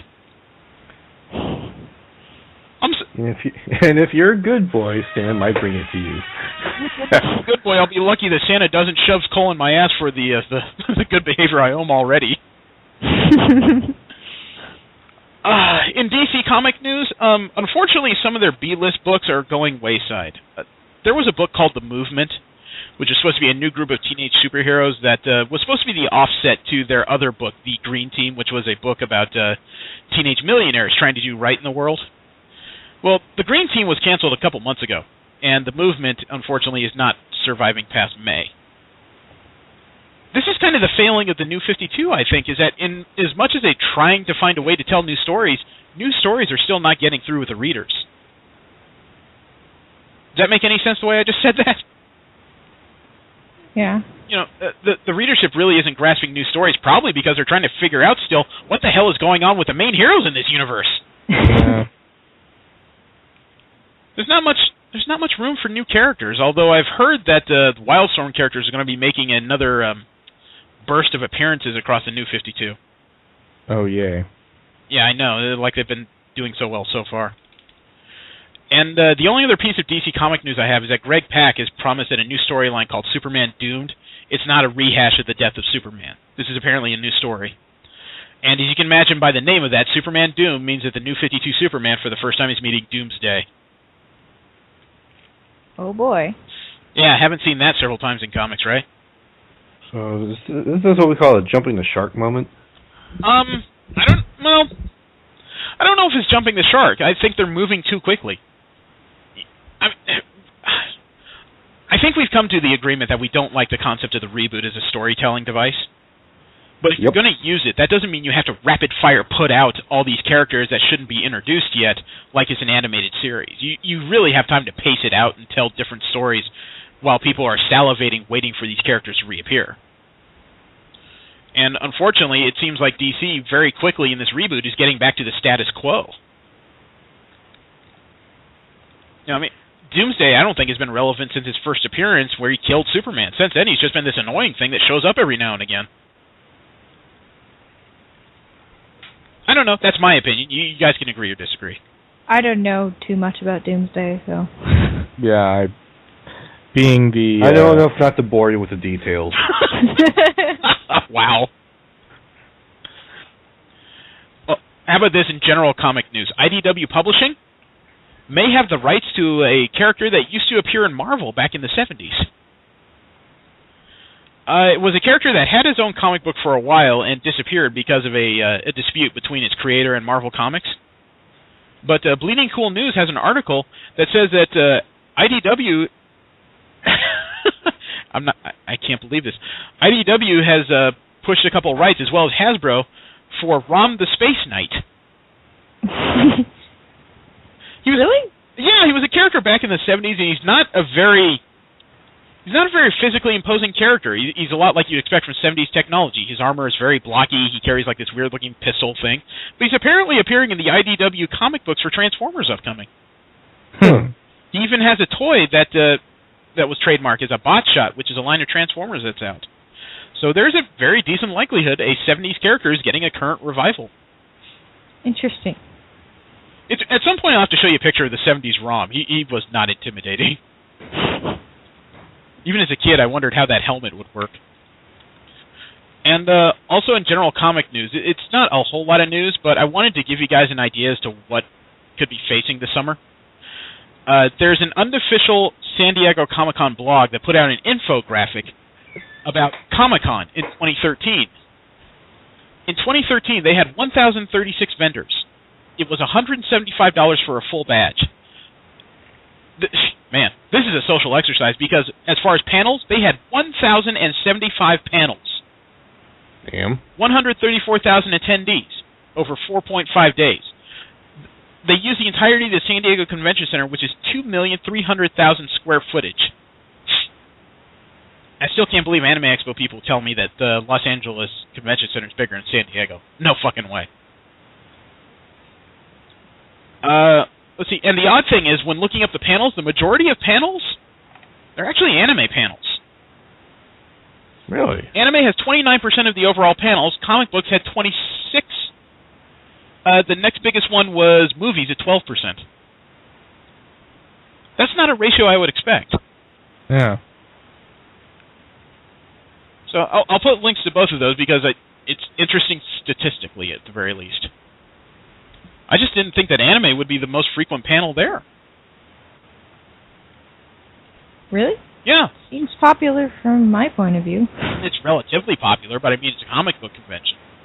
And, comic books and anime, for some reason, their fans, unless they're specifically interested in both, tend to be like oil and water. They can exist in the same space, but it doesn't happen very well. I don't know why that... Well, maybe that has to do with the maturity level. We discussed here several times that it seems like comic book fans are just quieter and a bit more patient than anime fans. In groups, I should say. So maybe that has part of the reason. Or maybe that has to do with the reason. It is that and, sort of a subculture thing. Like, you get a bunch of people together specifically for an interest, they're going to polarize to that interest. Yeah. Even if they might have other... Yeah, fucking Yaya Han. All right.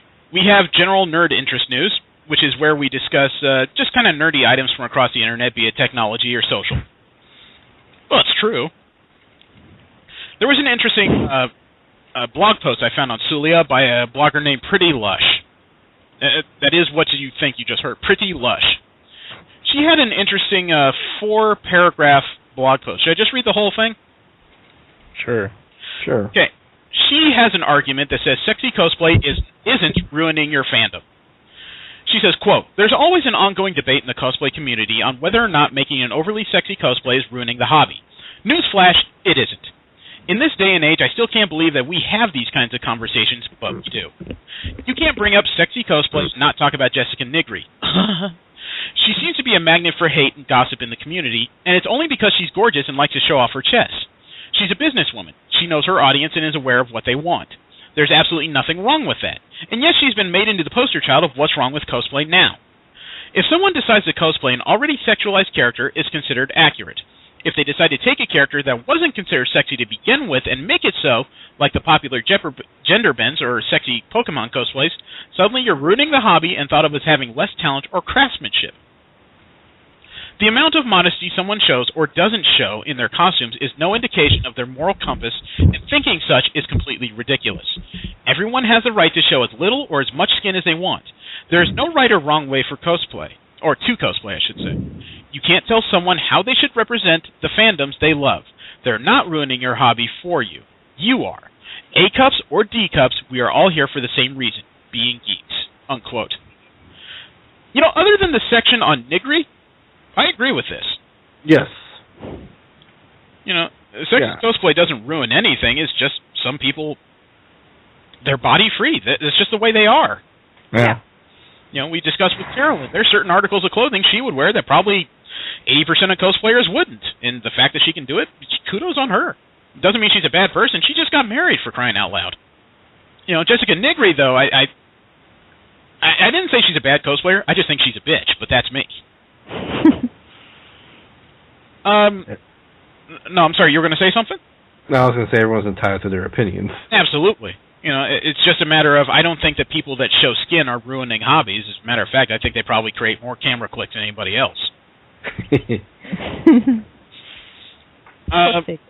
Yeah, it's all a matter of focus. But we'll get into the other side of that in a little while, and you guys are going to hate this. The next bit of news I have is that the Navy is ready to deploy a laser system this summer at sea. It is a laser that it's powerful enough to be able to shoot down several projectiles that come towards ships, including missiles and mortar-style weaponry. It's not a big blasting laser, you know. It's not the wave motion cannon or the, the main cannon of the SDF-1. Nothing that loud. It's a laser that's almost invisible. I think it fires a bolt, or not a bolt, a beam about the circumference of a football, and it's just a defense weapon. But at the same time, this solid-state laser weapon is to target asymmetrical threats: aerial drones, speedboats, swarm boats, threats to warships. And at the same time, they're getting ready to test on a boat for the first time a railgun. Ooh. They've been testing on land in Virginia that can fire a projectile 6 or 7 times the speed of sound. But they're getting ready to mount this on a battleship and give it testing in the water for once. But it's not perfect. You know, lasers lose their effectiveness if it's raining or if it's a dusty environment, turbulence in the atmosphere, and the railgun requires a whole lot of power to launch something. But well, nothing better than a nuclear reactor. Well, the Navy says it's found ways to deal with the use of lasers in bad weather, but the range of the weapon could be reduced by clouds or dust. The power issue on railguns is a whole different problem. But the Navy has a new destroyer called the Zumwalt under construction in the Bath Iron Works in Maine. It's the only ship built with enough power to test a railgun. Or to run one, I should say. They can test one, but not run it significantly. This ship is going to have a gas turbine power generator that can produce up to 78 megawatts of power. You know what that is? A lot of megawatts. That's enough juice to run a medium-sized city. Wow. Pretty soon, you almost wonder when we're going to do the Daedalus maneuver. I like well, that first we have to get our destroids. The Daedalus maneuver, you like that? Yes. Look up Robotech. You'll find that on YouTube. This almost made into what the fuck news, but I decided to put this in general nerd interest because it's all true. IO9 had a writer named Rob Bricken. He put together a list of the 24 most embarrassing Dungeons & Dragons character classes. Embarrassing? Embarrassing.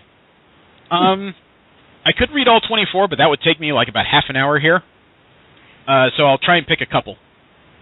The first one he listed here is Fighting Man. In the original Dungeons & Dragons game, there were 3 classes: Magic User, Cleric, and Fighting Man. How Gary Gygax came up with Fighting Man as opposed to Fighter is unknowable. A fighter is a profession. A fighting man is basically a violent drunk. It's no wonder this class changed names at the first opportunity. Let me see.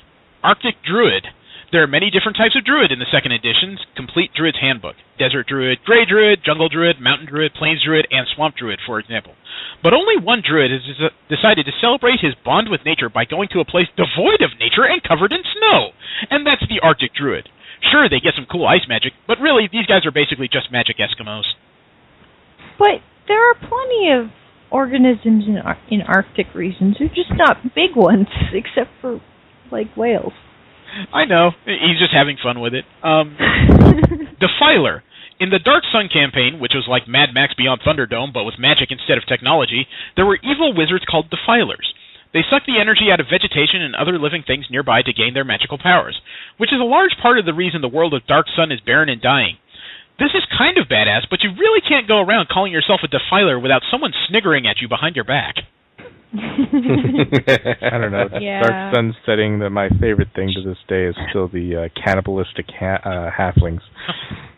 Well, how about this? Dandy. Another Ravenloft supplement, Mask of the Red Death, included a great many new character classes for the horror world, of which Dandy was hardly the worst. In the game, the Dandy is a noble that can wield social influence and has a large income, none of which matters when you could be eaten by a vampire practically any moment. And if I was a vampire in Ravenloft, the first thing I would do is run around killing everyone who willingly call themselves a dandy. Oh, I like this. Ghetto fighter. No. Just no. Another completely insane and needless dwarf specialty class, which included the following lines in its description.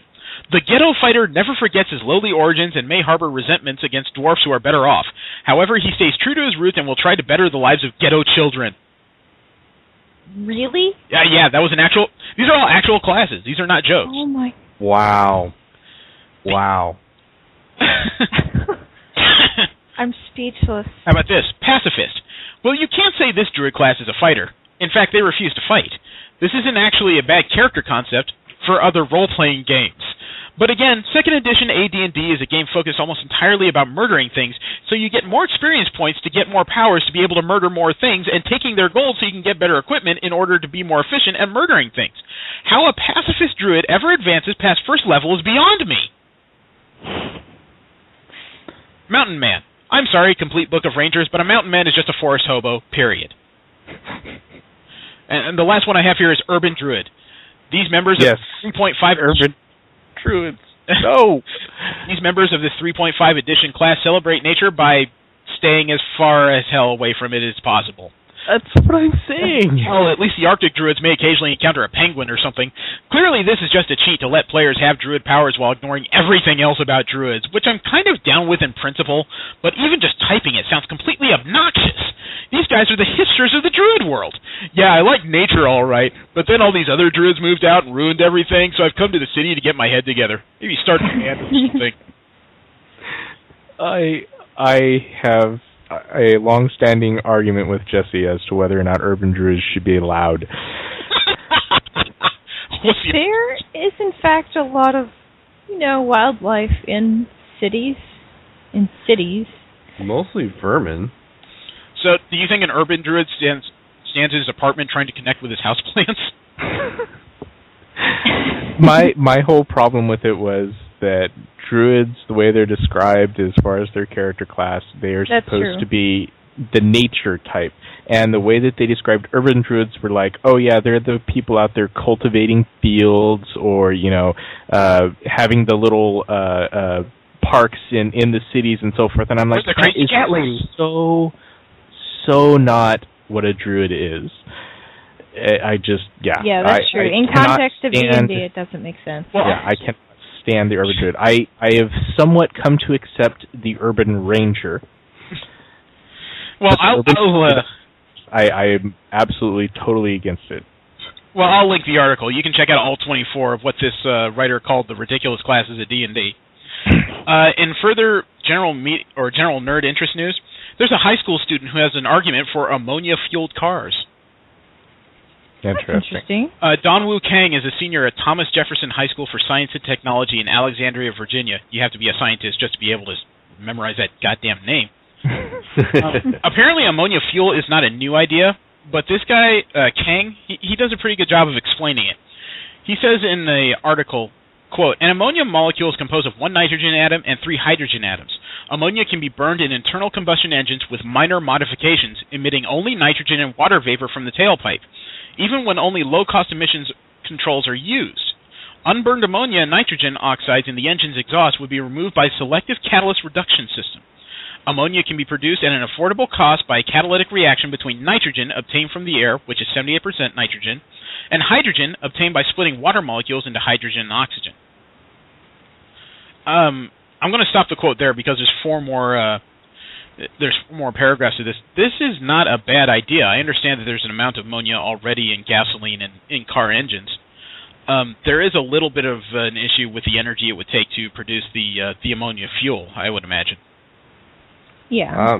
My question is, how much energy is there in an explosion from an ammonia-based fuel? I'm not sure. I mean, it would have to be of a similar nature to gasoline to be able to power an engine, I would imagine. Yeah, I'm saying if it were there, then if it were like that, why didn't we start with ammonia to begin with anyways? Probably cost. There obviously isn't as much energy in there. I don't know about cost. It may just be one of those things where people are not willing to change their... I should say companies are not willing to change their ways because of the money involved in changing. Well, see, that's cost. Yeah, it may be just a matter of I guess you could say tradition. Gasoline was probably easier to produce than ammonia back when these things started, and that's just what they've made since then. Yeah. Nowadays, the technology's gotten more acute, so we can produce more compounds with less cost. But because people are slow to change, and because gas stations don't want to change over, it's difficult to get them to switch to something that may be more ecologically friendly, just because they don't want to make that initial investment. But I'm spitballing here. Okay, that was fun. Disneyland has taken away their chalking trash can. I didn't know this existed in all the times I've been. I didn't either. Yeah. In Tomorrowland, there was a remote-controlled garbage can they called Push, obviously because of the push door on top. Uh-huh. And it would actually walk around talking with people. It had to be controlled by an individual because it was very interactive, and they're getting rid of it. Huh. There's even YouTube videos about this thing. There's one that's like 11 minutes long. This thing apparently wandered around quite a bit. There's already a petition going around and a Facebook group called Save Push. So I don't know if this will convince Disney to keep it, but oddly enough, I've heard of worse ideas to be wandering around in the Magic Kingdom. Yeah. And there's an economic study that suggests we're heading for a future very similar to Blade Runner. Okay. In what manner? In other words, overpopulation, a lot of cultural mixing, possibly some exhaust and pollution issues. You could argue in the U.S. we're pretty much 3/4 of the way there. Japan's over it. Sorry, not Japan. China. China's already there. Yeah. Let me see. Who did this study? It just feels like a lot of these studies don't take into account other factors like increased development on technology that reduces pollution or emissions and stuff. It's not the only factor to the study. This also goes into upward mobility. There are certain regions of the country where if you're born into a kind of a low economic bracket, that you stay in that bracket. For example, a lot of the southern and southeast states, not Florida necessarily, but Alabama, Mississippi, Georgia, places like that, people born into poverty have only a 4% chance of eventually working themselves out of poverty. Yeah, that makes sense. California seems to average somewhere between 10 and 15% chances. Los Angeles has a 9.6 chance, and San Francisco has 11.2 chance. Oddly enough, Alaska has a large segment of the populace that only has a 4 to 10% chance of working out of poverty. The really odd thing to me is that in looking at this, there's two states that seem to have the greatest chance of growing out of that. Believe it or not, Utah, Salt Lake City has an 11.5 chance, but the area just outside it has a 20% chance of working itself out of poverty or greater.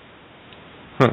The area with the largest likelihood of working your way from poverty into a high income bracket, the Dakotas.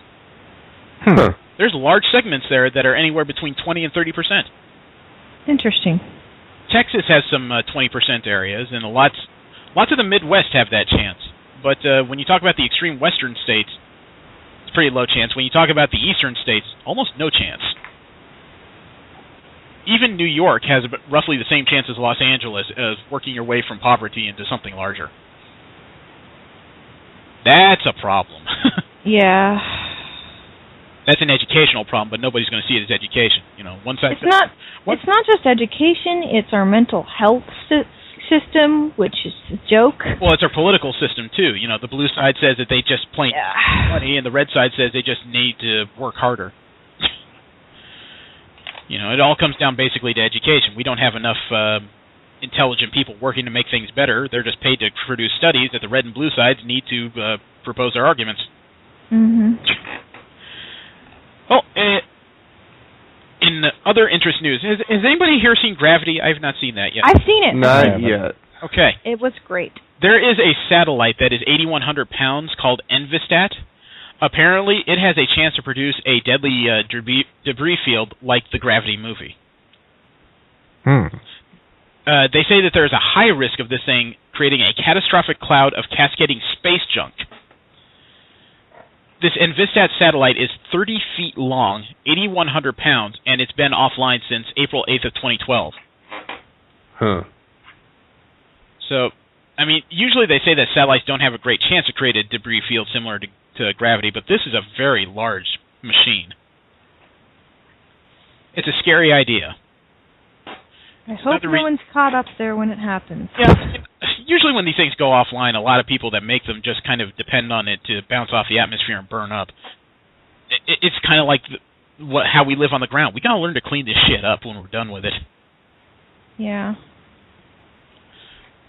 In that vein, maybe we can develop a way because there is an increased interest in space elevators. Because of carbon nanotubes? Not because of that necessarily, but because it's a low-cost way to be able to move people from the ground level to orbital.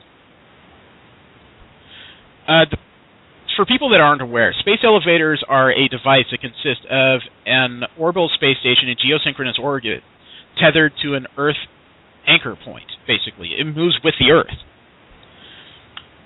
And all it would take is a large electric, I'd almost say train-like device or elevator to move people from the ground to the sky. So there would be no thrust, no large exhaust.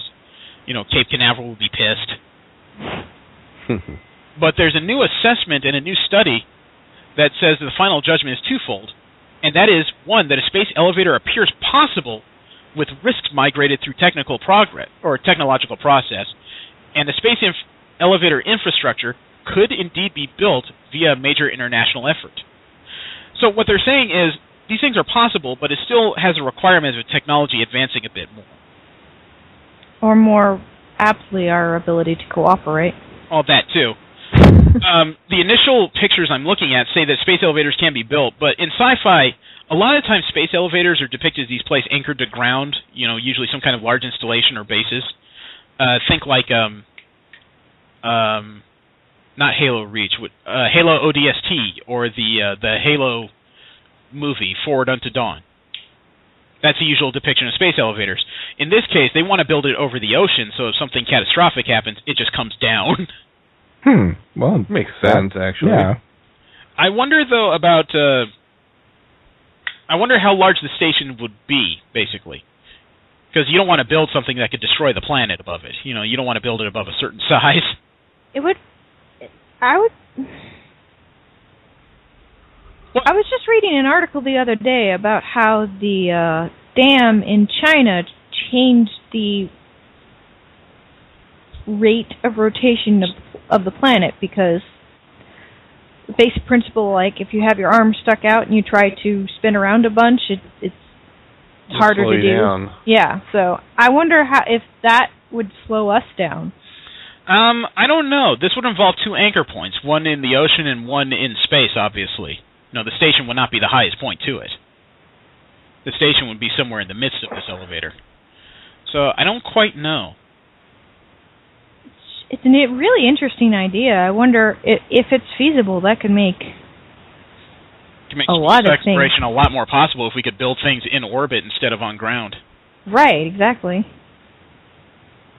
You know, then we could have interesting scenes like the Enterprise coming down on top of Starfleet Command. Sorry. In that vein, there's concept art out for a Star Trek theme park. That's cool. Paramount Park in Merca, Spain. It's not going to be based on RISA, which a lot of people were hoping for, but it's going to be more based on the designs for Starfleet High Command and the Academy. I'm surprised that this is in Spain. I guess I shouldn't be as surprised, considering Star Trek is supposed to be a worldwide phenomenon. I just thought that if people were going to invest in it, it would be somewhere local. Judging by the concept art, this is going to have a lot of different concourses. Even the hotels may be somewhat Star Trek themed. This could be very cool if they pull this off correctly. Scientists have also created some of the most powerful artificial muscles in existence. And the surprising bit, this was made out of fishing line. Well, that's pretty tough. Ray Bauman, who is the director of the Nanotech Institute at the University of Texas at Dallas, has spent a lot of time in his career trying to build expensive, cutting-edge muscles, like out of things like carbon nanotubes. But his team recently discovered that you can have cheap solutions because fishing line has some pretty good tensile density and strength, and it expands and contracts in heat. But you can get it for about $10 or $5 a roll at a tackle shop. You know, if he can make it work, whichever way would give people back their mobility, just do it, dude. But if he can pull that off and people actually have, if they lose a limb and they could have a hand back instead of a hook, I think they'd feel much better about themselves. Yeah. Speaking of bizarre-themed hotels, such as the Star Trek Hotel, this bothers me a bit because Japan has a Transformers-themed hotel room. It's not as nifty as it sounds. You can check the link. Basically, it's a hotel room that the bed quilts or the comforters have been exchanged for Transformers comforters, and there's Transformers sitting in several places throughout the room. It looks like the TV is also housed inside something and makes it look like the Transformers Matrix of leadership. I would not stay here. No. There's even a curtain on the wall that has Optimus Prime on it. No, this is too gaudy for me. My inner child and I get along very well, and even my inner child says, fuck it, dude, that's lame. I'm surprised they have the Metroplex in there. Yeah. That's expensive. I wonder what the deposit on this room looks like. This almost didn't make it in here just because of interest, but I found these gorgeous. IO9 has an article put together by Vince Milkos of extraordinary tunnels all over the world that look like gateways to other dimensions. Nice. He included a tunnel of the tunnel at Detroit Airport, the U-tunnel planted in the 18th century by the Dyer family in Carmarthenshire, UK, the Lardal Tunnel in Norway, and there's one in here in Japan that is just... Actually, the Tunnel of Love in the Ukraine blows my mind. It's like this entire train tunnel. It's covered in ivy. And in Japan, there's one I would really like to visit, the Wisteria Tunnel in the Kawachi Fuji Gardens in Kitakyushu. It looks like orchids and lavender all over, and it's a walking tunnel. I kind of find it amusing that the very first picture for the Michigan is Romulus, Michigan. Well, if you check the last link I just sent you, that's the one in Japan I would like to visit. Man, I would love to just sit there and just stare for hours. I could find my zen in something like this. Oh, it's pretty. Yeah, that's a lot of purple. I like purple. Yeah, Japan does have some pretty good things. I remember going to garden up on a mountain one time that they did all the landscaping and everything on. It was amazing. That sounds amazing. Yeah, you had to take a gondola up, which was a good view in and of itself. Yeah. Well, there is a new armband control that can read muscle movement and electrical stimulus, and you can use it to pilot a robot. Oh. The Mio armband can control a whole lot of different types of electric gadgets, including toys, computers, consumer electronics, video games. A company called ClearPath Robotics adapted it so that it can control an unmanned vehicle. Wouldn't that be something if a soldier could walk through a battlefield, flick his fingers a couple times, and be followed by one of those weird Wildcat drones? Yes. That would be intimidating in and of itself. It'd also be nice to have cover. You know, you point in one direction, suddenly it aims its guns and fires. Some people are joking that this is how we're going to build Jaegers. That's a good possibility. The last bit of nerd interest news I have was kind of scary. We've talked several times about Bitcoins, the virtual currency. Mm-hmm. It's been discovered that even if your transaction is totally legal, the feds can still seize your Bitcoins. What? They're doing it under the auspice of that if any Bitcoins were used ever, if any transaction that was illegal, they can seize those Bitcoins. That's weird. Yeah, that's just a fucking excuse is what that is. Oh, it would have to be. The article on it is not long, but there is a financial research firm, Casey Research. A guy named Alex Daly, he's the chief technology strategist. He says that the FBI already owns between 5 and 10% of all Bitcoins. The blue fuck, man.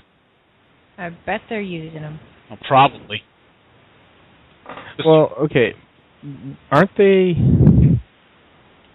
very difficult to track or whatever, though? I mean, how would they even make the determination? Are they just basically saying, oh, well, they could have been used in a crime. We're not going to bother checking, but we'll take that. Supposedly they have a large amount of anonymity, but they may have figured out how to crack that. I mean, after all, you're tracking data. There's got to be a way to figure out how to follow that from point to point. Yeah. And, it probably doesn't help that now there's a network where you can actually get these things out of ATMs in certain countries. So it's probably not as anonymous as originally led to believe. It's just a matter of nobody tried to track them before. Yeah. Now it's a big deal. Yeah. Now these things are getting more and more prominent to the point where Canada has like 5 ATMs of this thing across their country. Probably going to get more. So why doesn't Canada have a problem with it? Maple syrup? The Canadian Mounties are far better. They have horses. I want to know what our argument against them is. Probably no more than a bunch of big banks say this will devalue the dollar. Stop it. Stop it. Stop it. Fair enough. Again, spitballing. Okay, and the final group of news we have, as usual, is What the Fuck News, where we find interesting stories from the internet that just make you go, the fuck? The first one that threw itself out at me was back on February 16th. There was a story about a guy from a reality show called Snake Salvation. It's about those types of preachers who take snakes, to their sermons, and they involve them in it, and sometimes they're bitten, and the proof of their devotion to God is the fact that they don't get sick. Okay? Mm-hmm. One of the stars of this show, Jamie Coots, he's dead. Guess what from? A snake bite? Oh, yes. This was after the first season was fully filmed, and they apparently had no plans for a second season. That's a little harder now. But he was actually one of the pastors on the show, and he died from a snake bite. This is part of an old Appalachian practice from a Bible passage suggesting that those anointed by God will not be harmed by a poisonous snake bite. Wonder what this says about him. Let alone, he could have lived. He died on the Saturday before, which would have been what? The 14th. He died on the day after Valentine's Day. No, the 14th. The 15th. Okay, so he died on the 15th. Yeah. Gotcha. Okay. But the thing is, it was a venomous snake bite, and according to reports, he refused medical attention. Idiot. Darwin Award. Some people. What? Can priests marry, though? Is that even a Darwin Award? Well, I'm not sure. This is a Pentecostal preacher. I don't know what their rules on marriage are. Yeah, so convoluted. As far as I know, Catholics are the only ones. Who don't?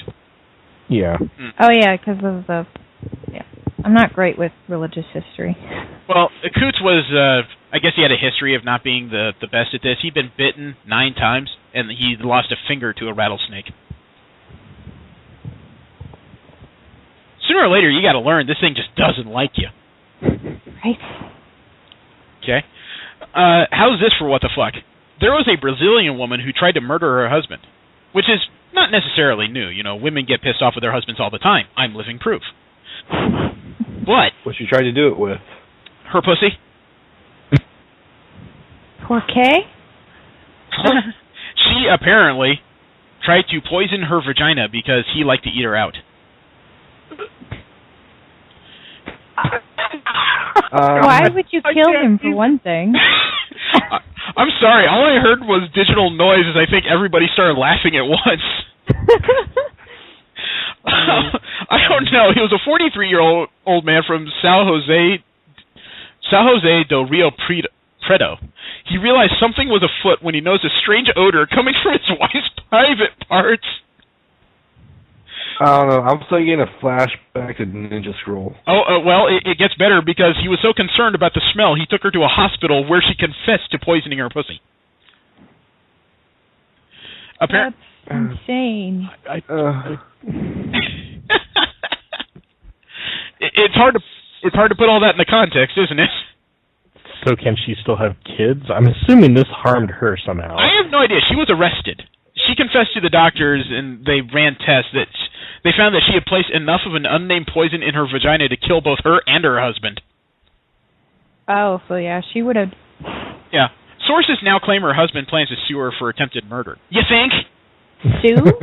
Just get her out of the psych ward first. It's Brazil. There's different rules out there. Oh. So now we know how poison ivy kills. Bad. Yeah. I couldn't help it. I'm going to send you guys a link that I think you'll want to see. IO9 and Meredith Warner came across a video on YouTube. Cats can be frightening under the worst of circumstances. Wolverine can be frightening under the best of circumstances. What happens when you combine the two? It looks kind of cute. In other words, it's a video of what would happen if your cat had claws like Wolverine's. Ooh. It's only about 1.5 minutes long, I think. It's a video of this cat chasing a fly. And really wanting to get through that window he keeps staring at you from. You can enjoy at your leisure, but I remember watching it thinking, oh, that's cute, and that horrifies me.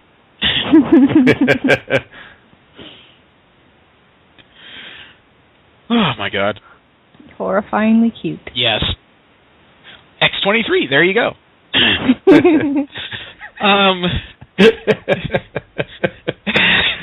Last week we discussed how a McDonald's in Korea threw out some teenagers because they ordered $250 worth of fries all at once.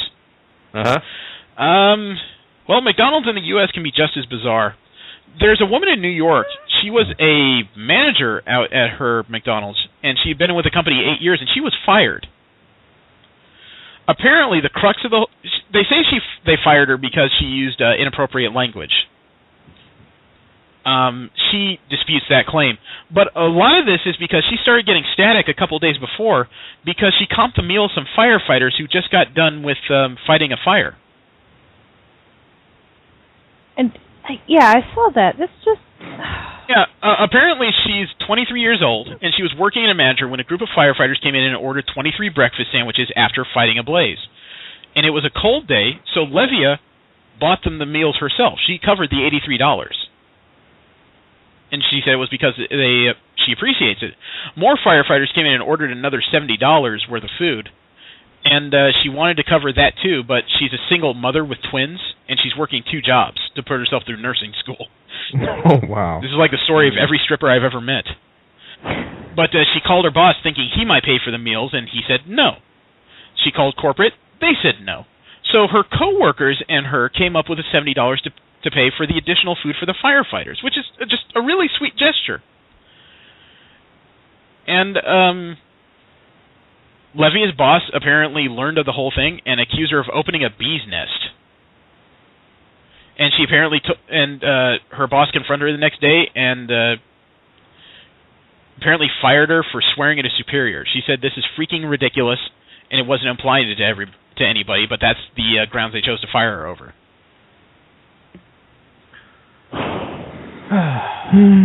Some people. Yeah, I'm not going to speak on the whole firing thing because I wasn't in on the conversation at all, obviously. But if the provocation for all this is the fact that she tried to get some food for firefighters who did their job, the blue hell, man. You know, seriously. Yeah, firefighters have it probably rougher than just about anybody else out there, risking their lives for almost, really no thanks. And very little pay. Yeah. Well, I don't know about that, but, it's probably not in scale for their actual risk, I would say. Well, yes, that's okay. But at the same time, all she did was help them get $150 worth of breakfast sandwiches. Yeah, that should... So, I'm not really familiar with the term beehive. What is that referring to? The boss is probably referring to the idea that the firefighters are going to come here all the time for free food now, as if this is just going to be a regular thing. Right. I don't know. I would think it'd be in her boss's better interest to just repay the employees for the money they spent on the food and take it as a tax write-off. I donated it to the fire department. What's wrong with that? Yeah, not especially since it all. was their own personal money. Yeah. It's just frustrating. A lady needs to do right, and she was done wrong all of a sudden. Let's just say I would probably have been fired as well. Yeah. And I wouldn't have used words like freaking. In fact, I probably would have been arrested for assault. Okay, speaking of assault, there was a man in China who tried to kill himself by feeding himself to tigers. Well, if you're going to go out, that's a pretty epic way to do it. Well, a man with a history of mental illness and depression apparently was with some family members at the Chengdu Zoo in China's southwest province, Sichuan. And he climbed a tree to get over the fence of the tiger enclosure, and he asked the tigers to bite him and eat his meat, so he didn't fight them. He's a 27-year-old man. Apparently, tigers have a sense when something is fucking wrong, because instead of eating him, they swiped at him and scratched him a bit, but one actually grabbed him by the scruff of his neck and dragged him away to the other tigers. None of them ate him. They're probably like, oh, you poor man, there's something wrong with you. Could you imagine the conversation?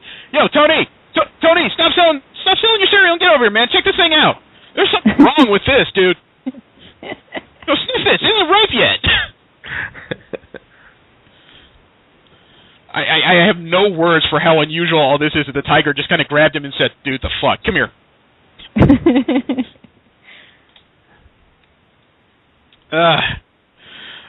Speaking of international and Chinese embarrassment, there's a Chinese internet giant called Tencent. Okay, they're an internet provider. They and multiple Chinese news sources reported an article from The Onion, or a video from The Onion, as the truth. No, of course they did. Do you know what I love it when that happens. Do you know what this video was about? No.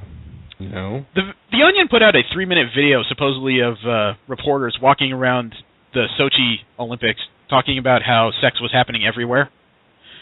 The video even included these blurred-out sections where people were supposedly having sex on balconies, in the cafeteria, in the concourse above the Olympic stadiums, in the training room as they walk on the treadmill. Including like a couple of depictions of men orgasming into men. This is what they reported as news. Right. Oddly enough, those articles seem to have disappeared. I have a feeling that's probably due to it can be hard, especially when you're listening to a foreign language, getting context. Well, maybe, but there's a lot of Chinese that actually do speak pretty good English. The thing is, Tencent put up they're the ones behind a messaging app called WeChat. They published a report on the Western media having a video that shows, quote, explosive footage shedding light on the kinds of crazy sex parties that go on in an Olympic Village among athletes. Being that your country hosted it last year. 2 years ago.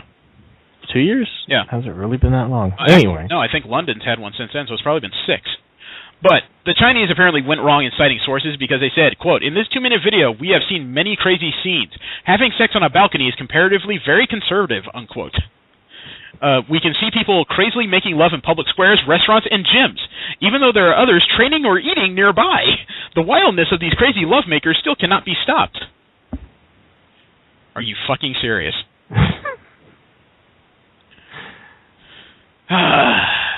And the worst part is, this isn't the first time China's been fooled by The Onion. The Onion actually had an article that they ran as truth about Kim Jong-un being Man of the Year for Time magazine. Wow, China's got trolled hard. Oh, they also bid on Kim Jong-un being named Sexiest Man Alive for 2012. And dethroning the 2011 winner, Bashar al-Assad, a known terrorist. So, when you say that there may be a language gap, Steve, I say there's an intelligence gap there. It just... Hey, fool me once, shame on you. Fool me twice, I'm a fucking moron.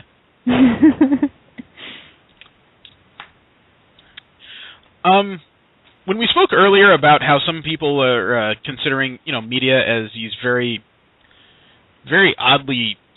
Well, actually, I can't even put that in context.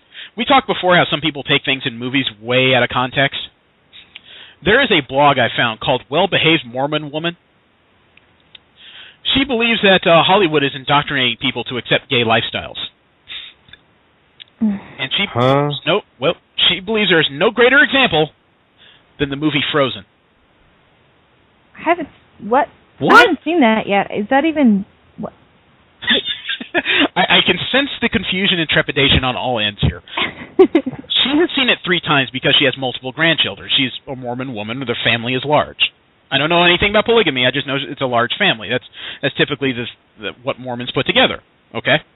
Yeah, she's convinced the more times she's seen this movie that it is a movie that with the subtext of gay indoctrination. The idea of the movie, apparently, is to get you to accept gay sex via subtext.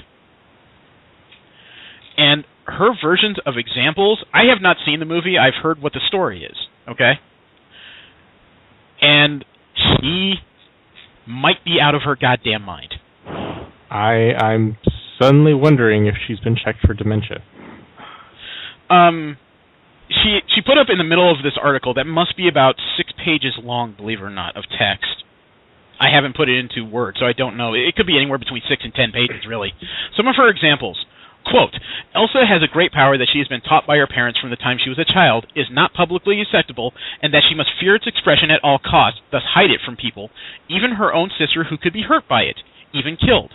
Shame is at the core of Elsa's feelings about her magical powers, aka same-sex attraction. Elsa is devastatingly lonely and depressed, being forced to live a life of isolation, believing her powers to be evil. Her sister, kept from the truth and affected by the inflicted secrecy, also becomes a victim to the dysfunction of her family and expresses equal isolation and confusion, aka not coming out and being who you are meant to be, acting on the power, is harmful to the person, family, and society. While at the same time, her sister Anna is beyond thrilled at the opportunity to go outside and make friends and perhaps even meet special someones and have her happily ever after, aka heterosexuals are free to pursue happiness through sexual relationships and gays are not, making them unequal in society. It goes on like this with these examples for, I'd say, a good page and a half.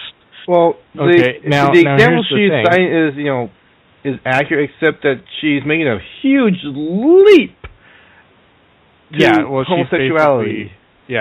She's basically shoehorning homosexuality. Okay, anyway. I think she's projecting a hell of a great deal. Yeah, I was just about to say that. Yeah. She may feel some kind of nascent same-sex attraction and feels that the movie is the thing dragging it out of her. I don't know. But as soon as I finished reading about half this article, before I was just fuming, it occurred to me, has this bitch never read an issue of the X-Men? She's never seen one of those movies, because if that's what she gets from Frozen, oh my god, the X-Men must be a gay sex orgy to her. Right. Because, and the other thing is, in reading this, maybe she has a point about a couple of things, but at the same time, the issues about Frozen are about acceptance in general. I mean, if she's going to make this point, it doesn't have to be a point about gay people. It could be a point about minorities. It could be a point about nerds. It almost sounds like she's arguing her opposite point at points. Yeah, in certain ways. Yeah, I was kind of, other than the fact that, the eventual resolution of the movie is, oh, right, love solves everything. Well, isn't that every Disney movie? Yeah, I know, but at the same time, I don't understand how it's supposed to desensitize you or to evoke, homosexuality as being okay, considering, some of the points that she made. Yeah, apparently her version of love doesn't solve everything, but sex does. Yep. Well, I'm not so much for the butt sex, but I could see some girl-on-girl action. You're not. Don't give me the butt sex. Give me the clam slapping. I mean, she even says that the lyrics of "Let It Go" have sections that are italicized. She said for added emphasis of homosexual messaging.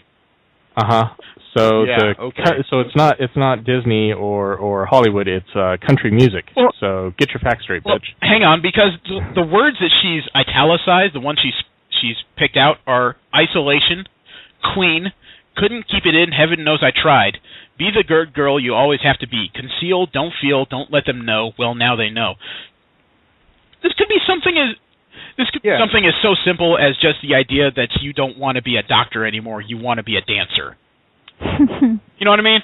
She's really. It's totally drug use. That's what it is.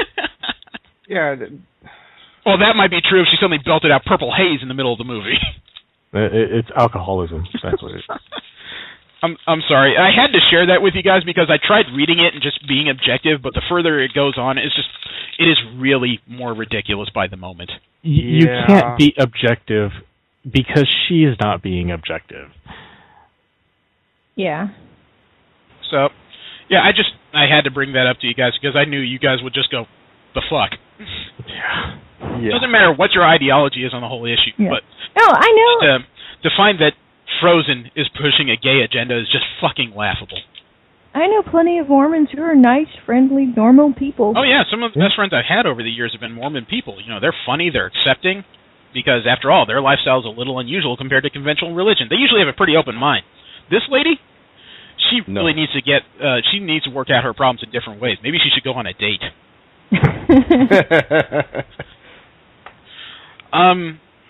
In the vein of sexual news, there's a study that says that when it comes to orgasms, size does matter, but only in the form of the clitoris. That makes sense. I'm not sure where the article specifically come from, or the study, I should say. But scientists are not sure if orgasms are affected so much by the size of the penile member, but the size of the clitoris. In other words, the larger ones are more likely to be able to, I guess you could say, emerge from the folds of skin and are more likely to feel the sensation. They had a study that said that when the direct distance between the clitoris and the vagina was 5 to 6 millimeters longer than average, they had trouble getting to orgasm. When the clitoris was smaller in size. That does make a lot of point, or a lot of sense, actually, I should say. Yeah.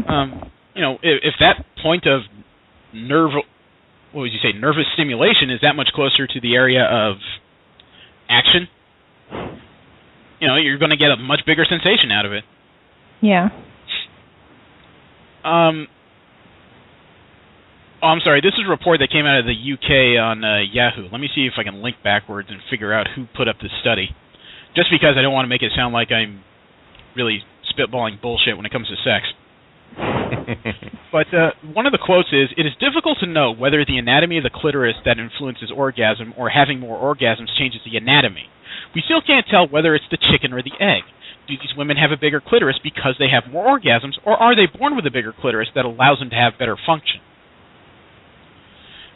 They also highlighted how sexual positions may play a role in pleasure.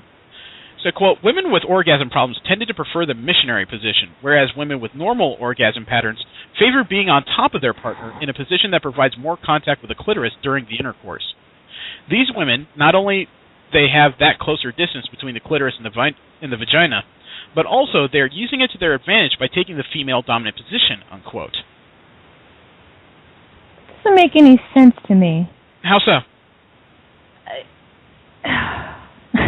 Because as a matter of physics, and anatomy, this does make sense to me. Well, I mean, the part about the position preference, because at least for me, it's a lot easier on top because you can control things. Well, I guess we need to ask a question that's going to involve a lot of giggling. How close is your clitoris to the rest of you? Honestly, I haven't measured or anything, so I mean, it's not of any notable. Tell your boyfriend to get a measuring dimensions. Get a measuring tape. Let's find this out. It's science. No, we might go for that. Do we need documentation proof? Picture it didn't happen. Oh my gosh, you're evil. Yeah.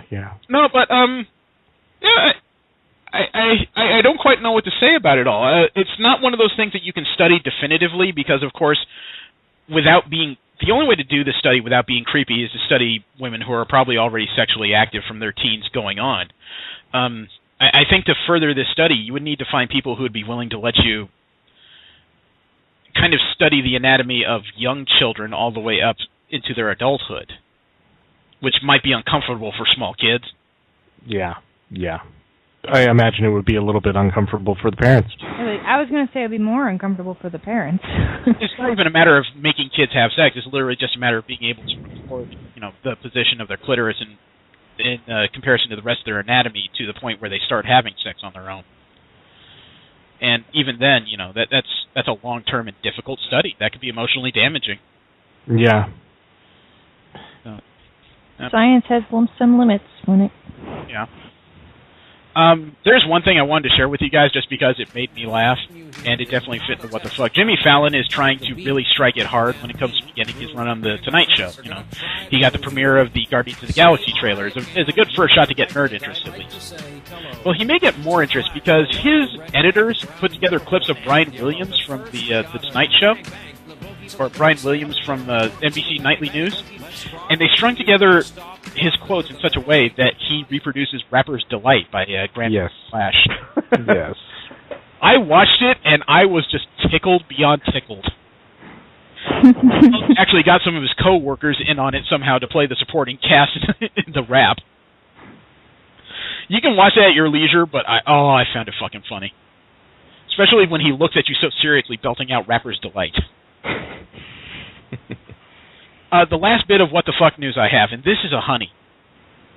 There is a man who had a 57 Chevy, and it was stolen in 1982. He paid $375 for the car in the 70s when he lived on the East Coast. He drove it daily. Someone swiped it in 1982.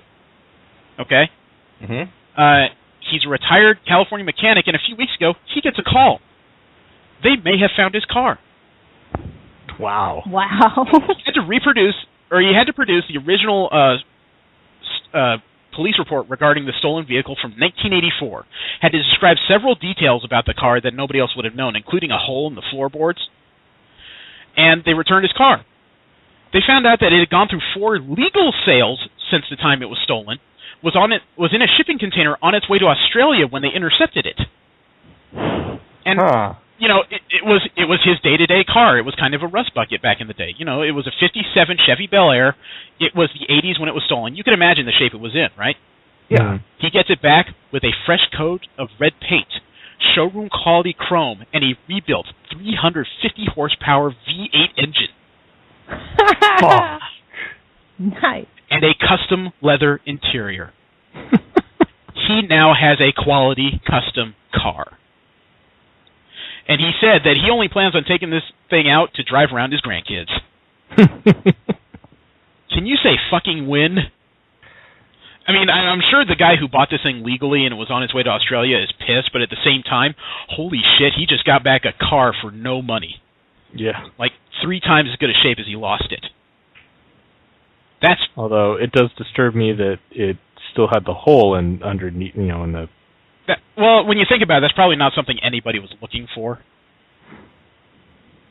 He said the reason why he was able to identify it was probably repaired, but the reason why the hole was there that wasn't supposed to be was because originally the car was used in smuggling cigarettes across state lines. So he probably knew about a weld spot that nobody else could identify, They probably just worked on it and said, what the fuck is this? It's not as good as what happened to our friend Haruma when he got his account stolen. But we have a friend in World of Warcraft that got his account hacked. He managed to get it back with 3 free months paid. I don't know. I think the Bel Air story kind of trumps that one. Yeah, because that guy had like $30,000 in work done to his car. Yeah. Not discounting your friend's trials and tribulations. Glad he got something out of that, but at the same time, this guy got a fucking probably a machine that if he resold it is probably worth $60,000 to $80,000, especially if it's in great shape. Yeah. He's got to be a happy man. Okay, from there we'll move into the subject, and again, we were supposed to talk to Sal this week. He apologized, and he promised he's going to check his schedule. He should probably come on with us next week, so pop culture profiling is still in the mix. But instead, we needed to come up with a subject that didn't require much reading, because I only had like 2 or 3 days notice to tell people what's going on. And I decided that the right thing to talk about would be, since we're generally movie fans, and we'll try anything once, what in the hell does DC and Warner Brothers need to produce from a Justice League movie that would make us interested? Okay, first of all, what Justice League consists of? Batman. Okay, 5 to 6 mainstream DC heroes. Actually, 7 is generally the number, and the usual version, the typical version of the Justice League is Batman, Superman, Wonder Woman, Aquaman, the Martian Manhunter, the Flash, and the Green Lantern. Okay. That's your typical lineup. One thing off the bat that I can see that's going to be hard about this roster is the same thing I had with the Avengers. It's going to be a bit of a sausage fest. Yeah, I was just about to say there needs to be 1 or 2 more female characters. Yeah, and DC can produce that if necessary. It's just a matter of whether or not they'll decide it's really needed, because unfortunately DC is way behind recognition when it comes to movies. And the movies they come out with tend to be more polarizing than they are crowd pleasers. Does that make sense? Yeah. Mm-hmm. Superman Returns, Man of Steel. Superman Returns, everybody fucking hated. I don't know what I'm talking about. The Man of Steel is one of those movies in the fact that there's people that loved it and then there's people that hated it. The Batman movies that Christopher Nolan did are arguably better off because I'm in the minority on that. I didn't like it, but a lot of people love those movies. Unfortunately, they're not going with that universe at all, as far as I can see. They should. Mainly because they don't have Christopher Nolan. They don't have Christopher Nolan. Christian Bale didn't want to do it anymore, and they happened to kill the most popular villain that came out of those movies. Well, that's unfair. He accidentally overdosed, but I think the influence of the Joker weighed a little too heavily on Heath Ledger's mind. Being that he was a well-known method actor, yeah. Yeah. I agree with V's assessment. I think we need at least 1 more female in there to balance it out. So what are you thinking? Hot Girl, Zatanna? Hot Girl would be unusual, but she might have the same problem as the complaints about Hawkeye in the Avengers movie. Her powers really don't match up well when you compare it to the rest of the members of the League. Right. Black Canary would be interesting. That's a character that can fight, has a loud sonic scream. Think of it as a bridge between Batman and the rest of the League. Vixen is kind of boring. I'd almost say that the best way to go about it, frankly, would not be to add a new character. It would be, sort of add a new character. Just don't have Hal Jordan or Jon Stewart. Add another Green Lantern. Have a different Green Lantern. Leave the stink of what Warner Brothers produced with Ryan Reynolds behind, and bring in a fresh character. Something you can introduce in the comics later. Yeah, well, especially since... they kind of already did that for Batman. Yeah. Well, I mean, there's been a host of Green Lanterns in comics that have been girls, and very striking characters. Jade, Aricia, several others whose names escape me, but visually I could pick out of a lineup pretty quick. I think that'd be a good place. I think the hardest thing to do in a Justice League film, and this goes to my general fandom, you guys can think about this as you like, you need to de-emphasize Superman as much more in this movie than a big gun. That's what if really hard. What if Superman was like the equivalent to Nick Fury? No.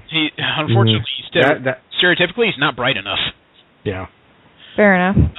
I almost wonder if Superman should be the McGillicuddy of the movie. You know, the thing everybody is looking for that can change the fight.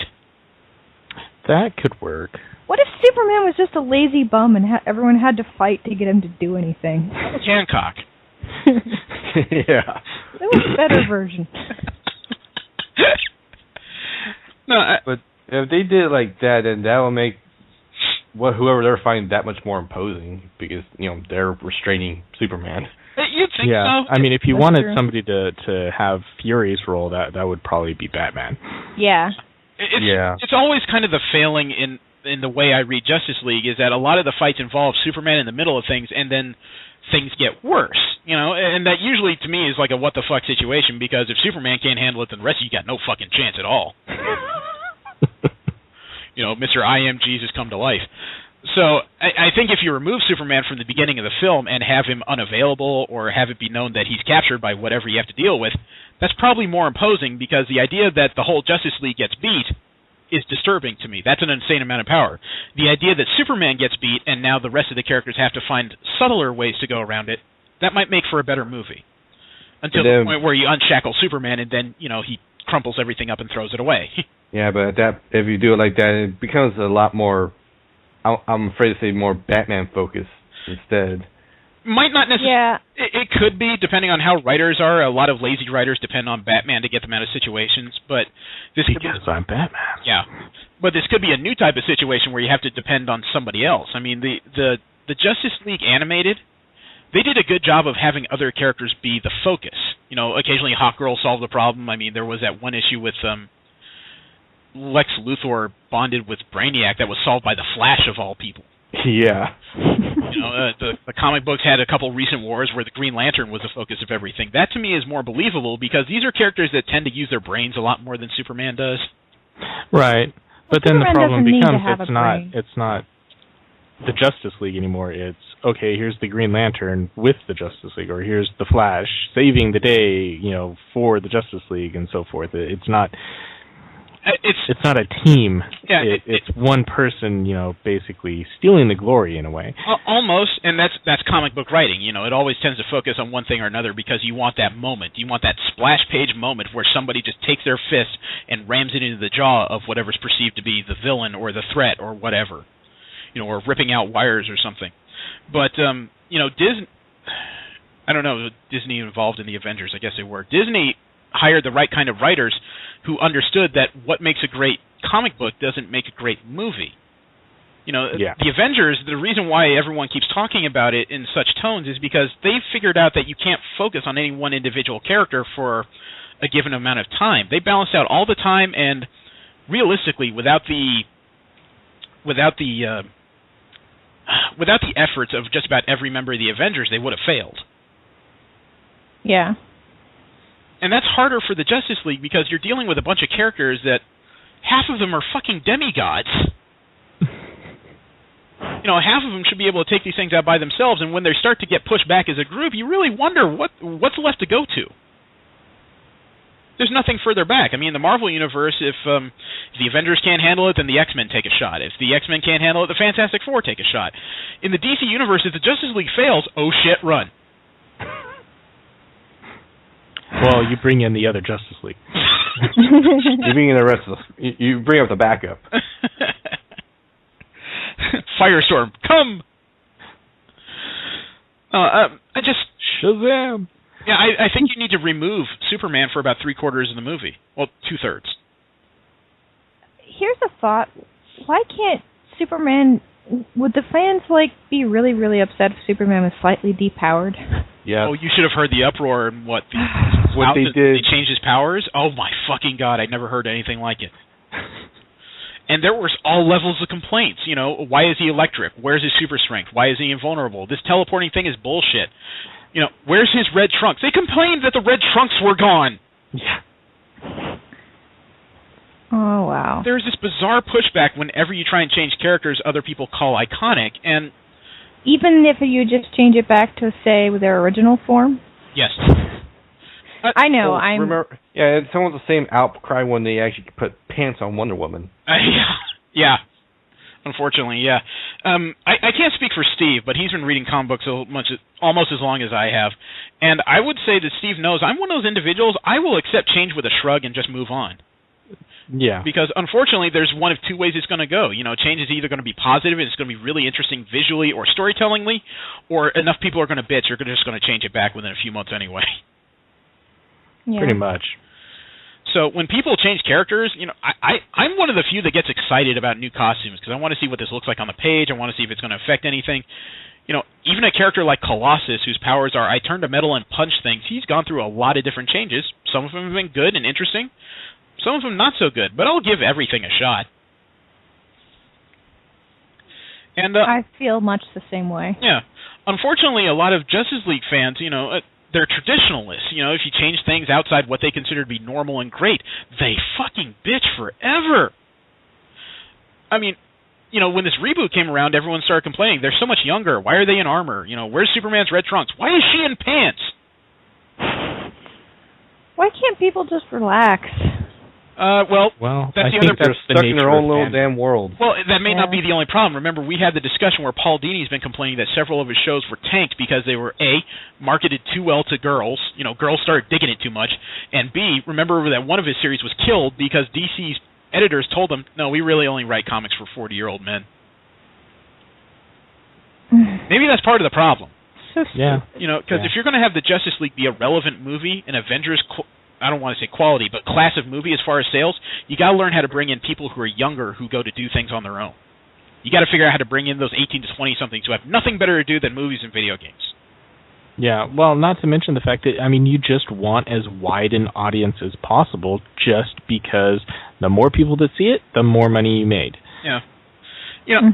I think the argument can be made, but I would never win this argument that Superman should be replaced by Shazam. Yeah, there's no. I want to agree with you, but I know that's never going to happen. I know. We had this discussion a few weeks ago. I think Shazam is a much more interesting character. I think he's more compelling. I like his power set. It's a little more varied and not as, well, I guess almost as crazily overpowered as Superman, but has that disadvantage of being a 10, 11-year-old boy. Yeah. But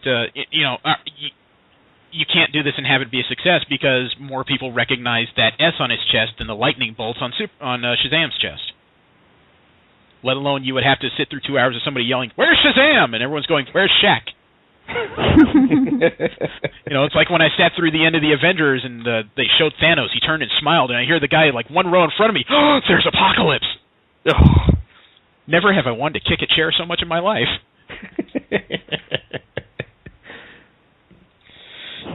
So, yeah, I could think of some character swaps I'd like to do. I don't know. Do you really need a Green Lantern in this movie? I don't think it's really necessary. It just depends on how accurate you want to make the Justice League lineup. If we throw out Green Lantern, we should definitely throw out Martian Manhunter because we don't need. Yeah, we don't. Honestly, most things are terrestrial. Well, Superman's obviously alien, but, the Green Lantern is, part of an intergalactic core, and the Martian Manhunter is, a alien from Mars and, has all his backstory. I think it would be easier to come up with a story to, remove them. I would argue that you could have a Green Lantern, but you really have to open the doors. You have to open the wallet and make cost really not an object on that particular character because that's a graphics and special effects heavy character. That's just necessary. Yeah. Just about everything they do where they're not standing still should involve some kind of bizarre green glow. If it's Guy Gardner, you'd almost expect him to be juggling like green orbs when he's bored or something. Or petting some kind of invisible or small green dog simply because he's animated. If you're going to have a Green Lantern, they should not be overpowering in the background, but they should be active with a reminder that they have this reservoir of unbelievable strength at their command. Mm-hmm. But, Steve, you do have a point in that there's a lot of characters. There's like 3 Superman-class characters on the Justice League on a given day. Yeah. There's, well, at least, 3. There's Superman, there's Wonder Woman, and there's a Martian Manhunter. That's a lot of strength. You could probably replace a Martian Manhunter. I don't quite know what with. that would probably pick fire. Well, I don't even know why you would. I mean, the Avengers movie had, basically the main core Avengers people that they had already promoted in single videos or single movies. I don't see 5 characters was almost too much. They did a good job of juggling that. Was it 6? Hawkeye and the Widow. Oh, right. I kind of combined the 2 of them because their powers just don't quite measure up same way. First. But, yeah. Yeah, well, that's kind of what I mean. Okay. Their abilities. What they bring to the team. Skills. But, I mean, it's kind of the same thing. It's like, yeah, there we go. If you're going to have 7 people, especially, with that kind of power level, I just don't see that being a very a good movie. It's going to have way too much going on. I'd almost be happier just seeing Superman, Batman, Wonder Woman, and the Flash. I would almost laugh my balls off because just the 4 main people that everybody knows. I think there's one scene that would actually be necessary, the way they're writing it, how everything is turning out as sequels from Man of Steel. Because the first time that Superman appears over Metropolis, you should have a bunch of people looking up in the sky with that worried expression, what's coming next. And then when Wonder Woman and Martian Manhunter float in next to him, you should just have a bunch of people go, "Oh, fuck, run!" Shit's coming down!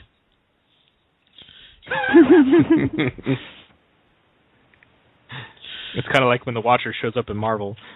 Oh, fuck, yes. The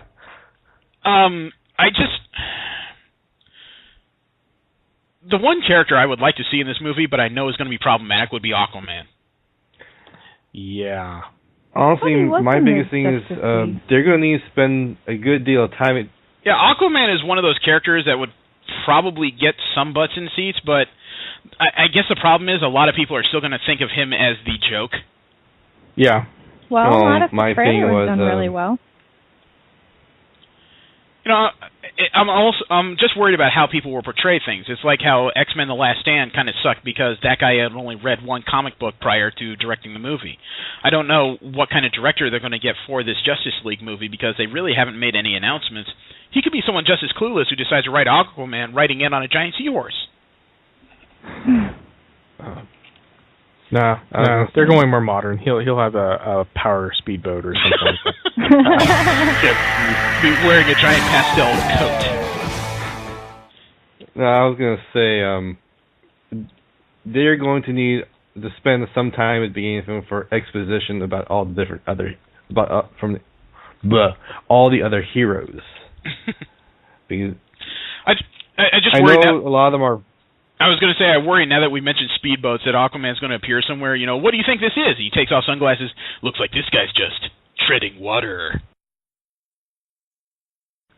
Yeah. Oh. Sorry.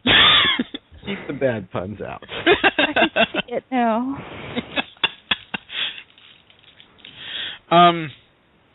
No, and that's the worst part is that Aquaman is probably one of the easier ones to relate to since he looks human and he doesn't fly and doesn't push planets with his bare hands.